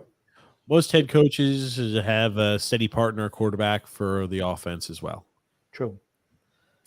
James F. said, Grumpy. James F. says, guys, my girlfriend showed a video of air fresheners are bad for you. Well, I use air fresheners, so hope that's not too bad. They're toxic. They got toxic chemicals in them. They smell great. Joseph C. TJ. That's the biggest hang up for me with the Jets, their offensive line. If it's good, they're easily a playoff team as long as Rodgers stays healthy. TJ, I also heard air fresheners cause hair loss. Oh, shit. How many air fresheners? You don't have any hair loss. Hey, how many air fresheners use in a day? I actually go ahead and I plug in every single outlet on max on the freaking. Here you go, Grumpy. James F. Coco Gauff becomes the first team to win 5 W2F titles since Carolina Wozniacki in 08-09. That's intense. The Sabres' old announcer just passed away. Rest in peace. Hey, Grumpy. Hey, Grumpy and the pancakes. Grumpy, what's on your bucket list? Any one thing you want to do with each boy on your own? What was it like taking TJ to Taylor Swift shows? Must have sucked. Oh, my God. Actually, a bucket list item. I want to go on a trip like for a month, which I know is never going to happen because they won't be able to get off work. But like in tour, like all the baseball stadiums of each team, just watch a game there, whatever, even if it's just a couple weeks, or NHL up in Canada, though. I want to go see all the Canadian teams in their home arenas. I think that'd be fun. And Freedom Fun Adventure. I don't know if you knew this, but Grump is actually a Swiftie. He's a Swiftie himself. He coined the phrase Swiftie. That is true. I did do that. Yep. I don't get the credit I deserve. You do not. Freedom Fun Adventures then follows up with, Snow said, it's the player's right to take time and explore free agency. Tavares played us, and after he explained why, his routine is so important, and he doesn't want to adjust to a new team, and then Toronto did something. Here's the thing. It's not Malkin then, it's you, because this is the same line of bullshit that he said at the time. That's the same thing Snow said at the time. I don't care. It's not about the player, Garth. You are there to make sure what's best for the team, not the player. And if he couldn't give you a decision and you were trying to sign him for 2 years, you had to move on. That's a blunder on Snow's part. So fuck him. He's wrong. Malkin's right. I want to show you this talking point here. Jose Altuve, the fastest player to 2,000 hits, 200 home runs, and 200 stolen bases. He's good. Quicker than Willie Mays. Alex Rodriguez. Honestly, that's kind of crazy for his size to be able to do that. Who's Vada Pinson? Vada Pinson. He was a really good outfielder back in the day. Played for a number of teams. Cleveland, California Angels, a lot of teams he played for. Good. He was a really good outfielder. Not a Hall of Famer, but really good. And Ryan Sandberg played for the Cubs. Drew L. Grumpy. Grumpy, if you brought back Girardi, he wouldn't do shit with the Yankees team. It's all Brian Cashman's fault. How can you not get that through your thick skull? Aaron Bone is a freaking cuck. Aaron Boone, Grumpy, not Aaron Bone. Might as well be Aaron Bone. Aaron Bone is such a fool. Here you go. Mario, Grumpy. About Tavares and Snow, Grumpy old man, you are wrong. At the time, Brooks reported that Snow approached ownership with the proposal to trade Tavares if he had not agreed to a contract by February. Well, that last statement he just said went right back to the same bullshit he was spewing earlier, where it's about the player. You should have just said, no, he's not signing. And then when they fired you, you should have said, well, he wanted the paycheck, right? He wasn't going to say shit. So, JP. Freedom, the GM is supposed to know better. I'm sorry. That's it. Now, I do want to pop this up on screen. These were new, released this Sunday. The top defensemen in the NHL: Cale Makar, Adam Fox, Miro Heiskanen, Victor Hedman, Roman Josi, Charlie McAvoy, Rasmus Dahlin, Eric Carlson. Wow, at number 8. Alex Pietrangelo at 9. Quinn Hughes at 10. It's a little high for Quinn Hughes, no? Josh Morrissey for the Winnipeg Jets. Dougie Hamilton for the Devils. Devon Taves. That name sounds familiar, Grumpy. Yeah. Why does that name sound so familiar, you think? That's a guy the Islanders used to have. Oh, that's right. That's right. That's the guy we traded away for, a bag of used pucks. 2 seconds. Jacob Slavin, Hampus Lindholm, Brett Burns, Mikhail Sergachev, Drew Doughty, Brandon Montour, and Shea Theodore. I think we did this. No. We did the wingers. I think we did defenseman too. And we couldn't do defenseman because it was just released like 2 hours ago, Grumpy. Okay. I think Dobson is 24 and Pulak. No. That was the one from just the hockey guy. This was released by NHL Network. Oh, okay. Were there any Islanders on that list? No. Come on, stop. Our defense is so fantastic. They just chose to omit all of our defensemen. We've got no offense. We got no defensemen in the top 20. Huh. What are all those defensemen do though? What are they all really good Put at? up points and moving the puck. Right? Yeah, move the puck. Yeah, there you go. Absolutely. Drew L. Grumpy. Hell, Joe Torre couldn't even save this shitty team. Here's the thing: it's not just Boone; it's Cashman and Boone. They both need to go. I'm with. What has Boone ever won? What's he ever won? The team, it's a mixture of both, but the team is old. What has Boone ever won? What has Boone ever won there?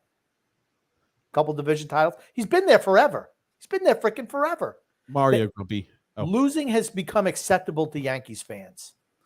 Mario says ownership kills that proposal. Don LaGreca also verified that story on the Michael Kay show. Michael Kay has been inside the institution of the Yankees for far too long, says JP. Joseph C. says Michael Kay is just a Yankee shill. Nothing new. Has to kiss the team's ass because he works for the network that broadcasts them. Toes the company line. Drew L. Grumpy. And ex-GMs are only fire the manager for poor play for the most part to save their ass. 9 times out of 10, it's got nothing to do with the manager. It's about the situation the current roster's in. Bottom line, the teams have to perform or managers lose their jobs. It's just the way it is. I guess I take it from the perspective of soccer. If a manager doesn't perform well after a season, even if, like, let's say, especially if it's a top tier team, if they don't perform well and they don't win trophies after their first season, they're usually gone. They could have a great record throughout the year, but if you don't win anything, you're gone. They cut That's you. what it's about. It's a results oriented business. At the bottom line, you're there to get hardware. If you're not bringing it in, you're not worth anything. Yep. There you go. If the expectations are winning, you're not doing that. Yep. Mario Grumpy. Peter Vesey used to call Kay Yankee Boy. What a slam that is. Yankee Boy. Hello, Mario, but Peter Vesey hates John Sterling even more. Maybe he just doesn't like the Yankees. Freedom Front Adventure says Michael Sam played the gay card to get drafted. He blows. Literally, he does. And that's okay. Andrew L. God, TJ, you are absolutely correct. I said they did enough, but wouldn't be better than last year. I also said that before Edwin Diaz went down, which was the beginning of the end, that they weren't good enough offensively. That was the issue. Yeah, I don't think Edwin Diaz as a closing pitcher was going to do that much. I do have a highlight. I do have something to show about the Mets. It is kind of a highlight in some sorts. Derek Monroe says Red Sox hand the Yankees their 8th straight loss, longest losing streak since 1995. Derek, you should have been listening to the beginning of the show. I talked about that already. Thanks for being late to the party, Derek. I know who Derek is, or I know of Derek. Let me just put it that way. Okay. Drew says, Grumpy, let's be real here. My comments are as ridiculous as the remaining hairs that are hanging on by a thread on your head. Let's go, Grumpy. It's pointless. Whoa, Grump! Drew, I know you're young. You're going to be way more bald by the time you get to be my age. I'll be dead, but you will be bald, and you'll never forget it. What's up, Johnny Mac? Johnny Mac says, good What's evening, up? boys. Glad to be back from vacation. Watch some shows. Son X has picked up his game. Woo. Yes. Now, this is something I did want to show. This is a record. This, Pete Alonso and Daniel Vogelbach set the new MLB modern era record since 1901 for the record of the fattest back-to-back home run duo. Alonso and go back to I back. saw that home run that he hit, too. I love 475 pounds were just from him. He is such a big bastard. My God. I did laugh at that. It was the fattest back-to-back home run. What does Alonso weigh? He looks skinny compared to Vogelbach. I mean, what, 2 pounds? I don't know how much Alonso weighs. I don't know. Hold on. We'll pull it up here in a second. But he is looking skinny compared to Vogelbach. Yeah, well, that's not saying much. Vogelbach's pushing over 3 bills for sure. Yeah, absolutely. He's well over 3 bills. 240. I thought I said 245. Okay, that means a Vogelbach's like 7,000 pounds. Vogelbach, he's 270 pounds. Oh, shit. That is bull. No, that means he's 330. 330 and 245 is 575. It means he's 330. Oh my God. Look at this shit. He looks heavy as hell. He looks so damn big. Well, he admittedly last summer lost 20 to 25 pounds. Or this summer. Does it matter? It's like throwing a deck chair off the Titanic. Doesn't matter. 270. Yeah, 270. That when he was in elementary school. Come on, stop. That guy. Okay. How tall is he? Couldn't be very tall, I don't think. I don't know. I love the one guy who does the commentary and he calls him the Burger Boy. I love that. How tall is he? I thought they had the stats on how tall. 6 foot. 6 foot. He's 350 if he's an ounce. He ain't 330. He's 3. Pete Alonso's 6'3". Pete Alonso's heavier than 245 as well. Pete Alonso looks like a 257, 260. I'm really accurate. They probably combined for 1,000 pounds then. Was that? I mean, they probably combined for 1,000 pounds then. When Vogelbach sits on the bench, it goes, help. You're saying it starts breaking, Grumpy? No, the bench goes, help. Help. He's a DH only, right? He's fat. Johnny Mac, Grumpy. Grump, some people in Canada love you and think TJ is mean. I did not tell them you're related. That might have something to do with it. He's a freaking tyrant. Freedom Front Bench says, if TMZ was watching this show, they would say Miriam Bialik slaughtered Tua. Grumpy, both of you little Jets fans having dirty little mouths. I wish Miami drafted Herbert, but still wouldn't want to be the Jets. Oh, Miriam Bialik slandered Tua. Grumpy, both of your little Jets fans having dirty little mouths. Both of your, I don't even know what that means. Okay. All right, here we go back to this Strevler guy. He sucks. A fantastic preseason for the Jets. All these quarterbacks doing well don't mean shit. Exactly. Grumpy, 8 wins for Auburn this year. Okay. All right. It should be a good year for them. Drew L. Grumpy. Speaking about horrible officiating, let's talk about Quan Alexander. We already did. Yep. There's only one conference, the SEC. I agree. The SEC is by far the best conference, and with them consuming all the top tier teams from all the other conferences, they might as well just change the national championship to SEC championship 2.0. Drew L. Grumpy. Well, there's another reason why people called the NFL the no fun league for the past few years. Yep. It's been longer than that. JP said JP here, says, LOL, do we really want to return to the days of antiquity? We going to go back to crucifixions as well? LOL. Yeah, why not? What the hell? Freedom Fun says, these two dirty little girls. That just sounds wrong, doesn't it? I don't know. The Jets franchise has been losers longer than you both have been alive, and it's not changing. Jets are moving. Oh, he's referencing us. we're not Jets fans. We're Giants fans. But here's the thing. You can see when a team is good. The Dolphins suck, man. They don't have a QB. If they had a QB, it would have been solved. If they would have just made the right decision on draft night instead of screwing it up, they wouldn't even have this issue. The biggest issue is they were really set up with all those draft picks they had. They played it perfectly going into those drafts. And I just feel that the Dolphins, they reached on a lot of players. And if they just would have not gone off the board so much, they'd be so much better today. And of course, not picking Herbert over Tua was a mistake. We talked about that on draft night, that was a mistake. It's one of the worst decisions they could have ever made. Right. Jets are moving to Toronto. Okay. Flores equals a racist. Okay. With personality issues. Okay. Hadn't heard that, but Drew L. Grumpy. I petitioned for Andy Francis to drive his Back to the Future car into his own house if he's about that life. No balls. I don't even know what is going His on. DeLorean.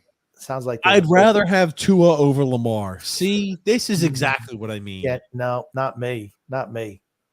Anything. I don't think Lamar's the greatest quarterback, but I think he's better than Tua. Lamar can He's a better QB. He's better throwing the ball than Tua as well. And Lamar can stay on the field. We don't know what Lamar would be like with weapons. He's never had them. Yep. This year will have better weapons. Really? Yeah. Not really. You got the cashed Odell Beckham. He's not cashed. Oh, okay. He is. He's been playing over a year. No, he hasn't played in over a year. He hasn't played in over a year, and he's coming back from an ACL injury. He'll be fine. Okay. He'll be ready to go. He's over 30 now. How many great wide receivers over 30 are there? Drew says, Doug Peterson and Dan Campbell both had bad stretches this season and finished with winning records too. I believe in those coaches the most because they actually faced through adversity. Okay. Johnny Max says, Alexander, Miami will have 11 wins this year and be a wild card team. I think they're a wild card team. If that's the best case scenario, I do not think they finish with 11 wins. That's a big ask. Got a tough schedule. Yeah. You're playing the Eagles, the Chiefs, the Bills twice, the Jets twice. You have a tough schedule. Yeah. I don't know how else to put it. Just be honest. They won't be favorites in any of those games. No. Maybe the Jets game at home. Yeah. Busy Boy says, I've never seen anyone with so much confidence in their quarterback. Meaning, Tua's a better passer than Lamar Jackson, and he only had 2 concussions. So that's right. He had the back injury. That wasn't a concussion. It was just a back injury that he had. He's had well more than 2 concussions in his life.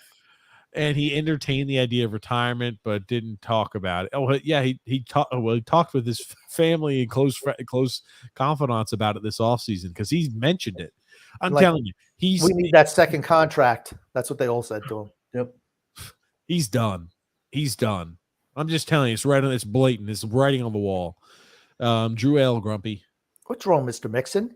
You don't want to talk to mainstream networks because you don't want to admit you shot a child? Did he actually shoot a child? I don't know. He fired or something like that. Like a firearm was fired and it hit a kid. I thought somebody else shot a child on his property. Yeah, it was 3 concussions, I believe. And that's a lot of losses to the Jets for the Dolphins. Oh, God. The eminent domain has been declared on the Screwballs. And the word of the Undertaker, rest in peace. It's rest Iron Triangle. In peace. Drew L. Grumpy. Yeah, Devon Kane is going to be a star. Sure, Alex. It's not like Miami uses a 4-person running back committee or anything. That surely leaves a running back for potential stardom. I don't think they had. Just here's the thing. They're running. Okay, real quick. They're running the same offense they ran in San Francisco, where they use multiple backs. There's no real lead dog. But they all seem to get hurt, just like in San Francisco. Yep. Now, I will say, if they had a legitimate running back, I think their team would be it wouldn't require as much from Tua. I don't think they have a legitimate running back. Do you? I just don't think they do. I don't feel like if I need to earn tough yards, I've got a guy who I can feel like I can rely upon to do that on a consistent basis when we're trying to score in the red zone. They have a lot of guys who get injured. And it's funny because, and maybe it's the system, because the same thing happened in San Francisco. Whoever they have, they'll go through 3-4 running backs a year, and they always come up hurt. ACL tears, MCL tears, dislocated knees, all that shit. It's weird that that's been the history of that position for that coach and his system. Just interesting. It's pronounced a chain. A great shift running back out of A&M. A chain. Okay. Huh. And then, sorry, dude, I wouldn't have a contact sport for BCA levels. Oh, gosh. Freedom Fund Adventure says, TJ, air fresheners and diffusers are cancer causing, and certain ones can kill pets on spot. Oh, shit. Alexander said, we never knew, maybe TJ, we never knew that you liked Taylor Swift, TJ. Big Swifty fan. I'm big Swifty. What can I say? I'm a huge Swifty. He was out there. He was out there at the concerts. I love singing all my Taylor Swift songs. They're all my favorite. I can't pick one. He says he doesn't listen to the radio. He actually just bumps T-Swizzle in the car. T-Swizzle? I hook up my phone or I put my Bluetooth on. I listen to Taylor Swift going into the work. That's it. Mario says, actually, it's TJ's wife, Paige, who loves Taylor Swift. She's a big Swifty. Mario too much. Mario says, according to the article, Malkin was handling the divorce negotiations. Yikes. I mean, they offered him the moon, and he just said no. He didn't want to be there. Didn't want to play for the Islanders. That's what it was. He didn't want to play there. He wanted to have a chance to win. Drew says Jose Altuve might be the fastest to those accolades, and is faster than Willie Mays. He's not faster than Willie Mays, but was Altuve faster than Willie Mays Hayes? First of all, he wasn't even as fast as Willie Mays. Stop. Hard fucking stop on that. JP Grumpy. They have Fox and Petrangelo ranked a bit too high. I think Quinn Hughes was rated too high as well. Drew said none of those top 20 Go ahead. None of those top 20 defensemen are as quality as the shit I just took after eating at the Parkside restaurant in Corona, New York. That food was the best Italian food I ever had. Okay. There it is there. Hughes, you go. JP Grumpy. Peter VC has hated Sterling since the Islanders Nets days. Grump. Yeah, okay. Drew L. Grumpy. First, there's damn Yankees. Now there's Yankee boy. What's next? Yankee fetus? JP Grumpy. For Wednesday, Snow reported that Malcolm wasn't going to approve a trade involving Tavares under any circumstances. Interesting. I think that's a valid question to ask the ownership group when they ask questions. I think that's fair. After he came out and said that. Drew says, I have my granddad's hair, big, juicy, and thick. Oh, boy.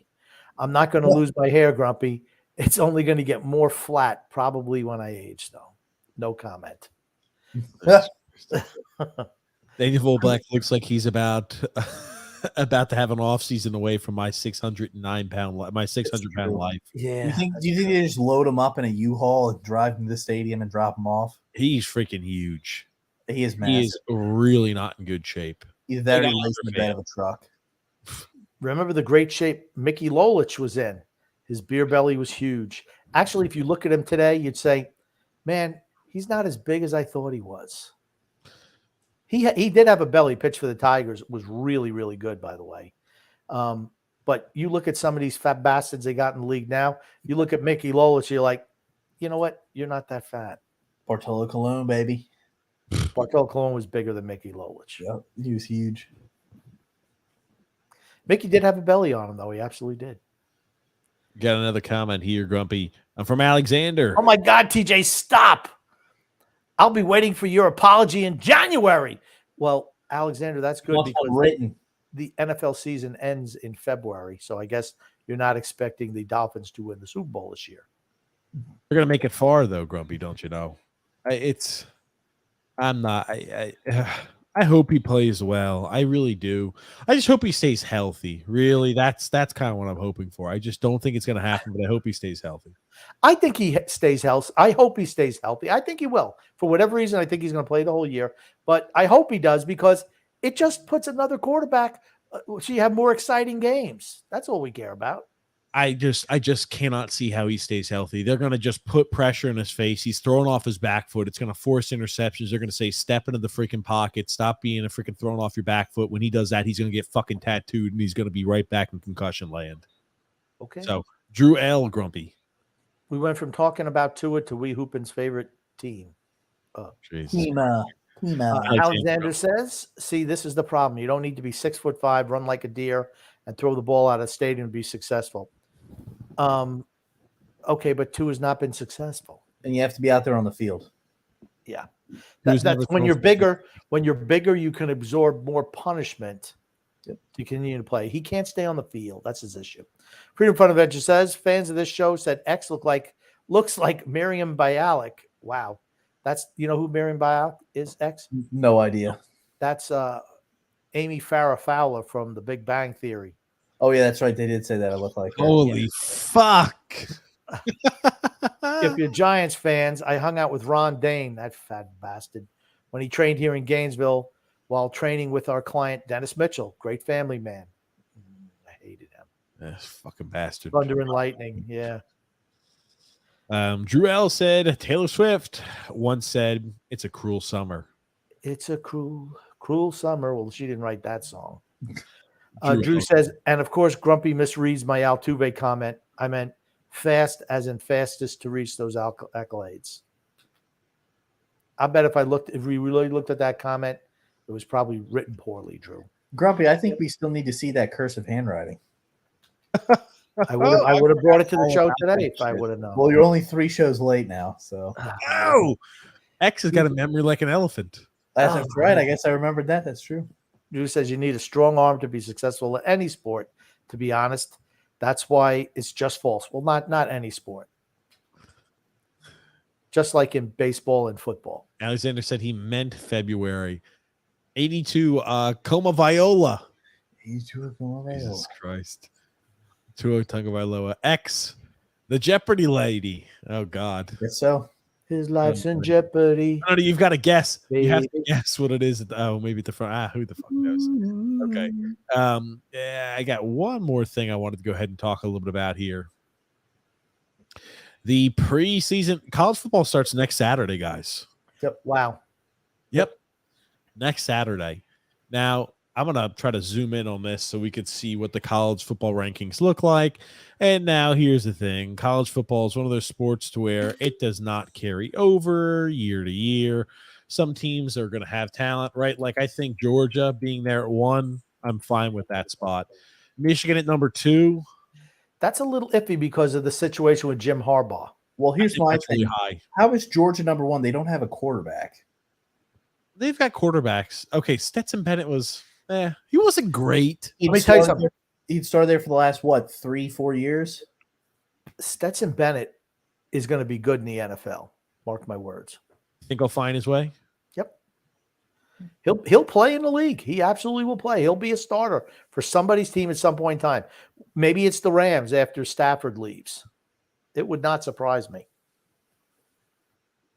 I'm looking here. My God. I'm trying to see who the hell is going to be their starting quarterback. I mean, well, I'm saying they don't have a starting quarterback this year. They recruit these guys like years in advance. I'm sure they already had somebody who's maybe like a sophomore or a junior that's ready to step in, to be honest with you. Okay, so quarterback question. Okay. Was that? I'm sorry? I said they have a question at quarterback. We still don't know how good their quarterback can potentially be. Stockton. That's the kid who's going to be the starter for them. How many games has he played in? I'm not sure. I'm going to go out on a limb and say 0. Ooh, 0.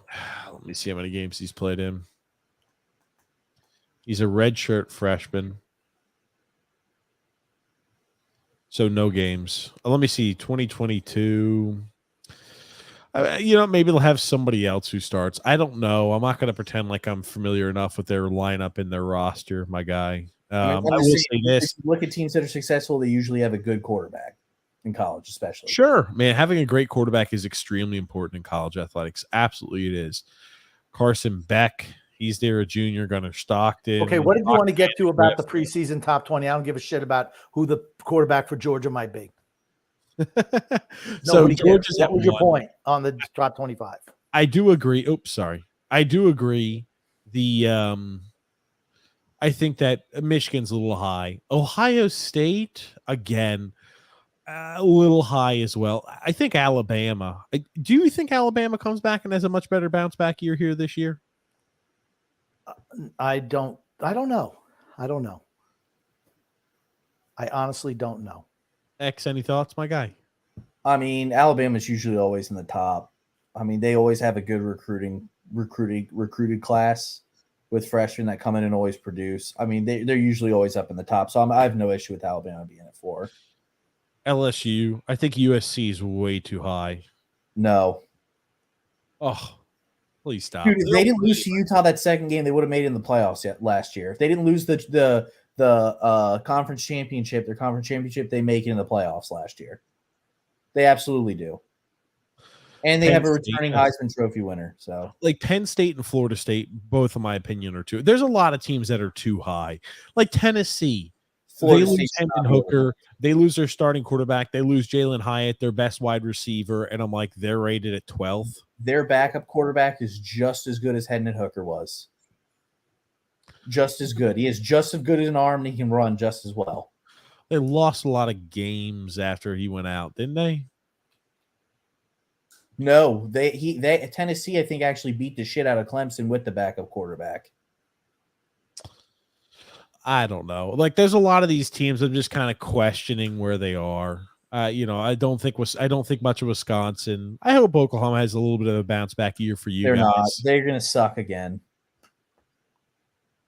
Are you that little? Do you have that little optimism? Yes, I do. They're not a good team. Who's going to be good? Who? USC? Yep. Yeah, they will be good. I think they will be good this year. I think they'll make the playoffs this year. So do I. So absolutely steal your. They don't play anyone. They don't play anybody. The Pac-12 fucking blows. They do. That simple. They suck. Who does Clemson play in the ACC? Florida State was rated above them somehow. Florida State's been consistently shit for the last few years. I don't know how they're ranked above Clemson. Because Rick Norvell is their coach. Whoever the Grumpy, is it Rick Norvell? I don't know. Old guy used to coach for the Falcons. Go up. Where's Florida State ranked? 8th? They're ranked 8th. Yes, 8th. I don't know how. The reason Clemson was so bad last year is they started that piece of shit Ugalele. He was terrible. Yeah, DJ Uiagalelei. He sucked. I think the new kid that they have coming in is gonna be pretty good for them. He played for them last year. He took over the starting spot. Yeah, they threw him in a really shitty situation in his first game. They threw him in Mike Norvell. I'm sorry, is the coach at Florida State. Just one thing to remember that the first few weeks, these rankings are very fluid. You're probably going to see the top, 5, 6, 7 teams. They'll be in the hunt, but after that, you're going to see teams go in and out all year long. Yes. Like, again, I do think that Clemson – I think Clemson has a chance to make the college football playoffs again this year. They'll have a bounce-back year for sure because they have a new quarterback. Yep. The strength of schedule won't be good enough to make up the difference. They're going to have – if they can't afford to lose any games. They play number 8 and number 13 preseason ranking, and then number 21. Okay, that's preseason. If those teams lay an egg, those wins aren't going to be worth much. They're going to be playing Pittsburgh in the ACC championship game. That should be an automatic. It's really not going to mean anything. I mean, less than nothing. They might lose points even if they win. There you go. Because they didn't win by enough. Yeah. University of Pittsburgh, guys. I'm letting you know. Be on the lookout. Hey, anyway. Let's look at here at a few comments. Get all caught up here before we wrap things up here today. Okay. Big Islander fan says, Tua needs to go on a Vogelback diet. He looks thin and prone to injury. He looked like he was on that Vogelback diet at the beginning of the year. He's looking fat as hell. That he did. So, TJ, I'm curious, when will you have guests on this show? I don't know. I was waiting until X got comfortable, and then we'd think about doing that. So I'm like, yeah, I'm not opposed. X looks about as comfortable as he could possibly look over there. I'm reclining in my chair. Bussy Boy says Tua walks around the practice facility in a soft helmet. Oh, Jesus. They let him put stickers on it. Oh no. At that point, it's just Big Ben if he had an identity crisis. Oh gosh. Carson Beck is the Georgia quarterback. Okay. And I heard Drake May is supposedly going to be a generational type of QB. I think they're overplaying him a little bit. I remember the last UNC quarterback that was taken second overall, cough, Mitch Trubisky. They always like Sam Howell. Oh, Sam Howell's so great. They like to push those North Carolina quarterbacks for some reason. I never think they're very good. The same thing with the Duke quarterbacks, Daniel Jones. Okay, no. How many Duke quarterbacks have been? He's really been the only one. Yeah, he's the only one. Dave There's Brown. consistent Chapel Hill quarterbacks that come out that don't pan out. I mean, you're talking about Dave Brown in 1993 after being coached by Steve Spurrier, and that's it, honestly. Messi the Goat says Jordan Travis, the quarterback, is a big reason for Florida State. And to be honest, though I think the Kadarius Toney trade will go down as one of the most lopsided trades in NFL history, I think Kadarius Toney sucks. He can't even read a playbook. That's why New York got rid of him. Well, we keep TJ even though he can't read a comment. Ugh. Well, that's a good one to end on. Grumpy, what do you want to say before we wrap things up here today? I want to say love and laughter to everyone who listens and even those who don't, from TJ and the Grumpy Old Man. And X, what do you want to say before we wrap Son up? X. I just want to thank everybody for coming out, watching the show. Really appreciate it. Had a blast, and we will see you guys next time. Next time. Thanks so much, everybody, for tuning in, watching the show. If you like the content, leave a thumbs up. Apparently, it helps the algorithm. We'll be with you guys live this upcoming Thursday, 9 p.m. Eastern Standard Time. Thank you so much, Grumpy. Thanks, Son X. We'll see you guys here on Thursday. Thank you.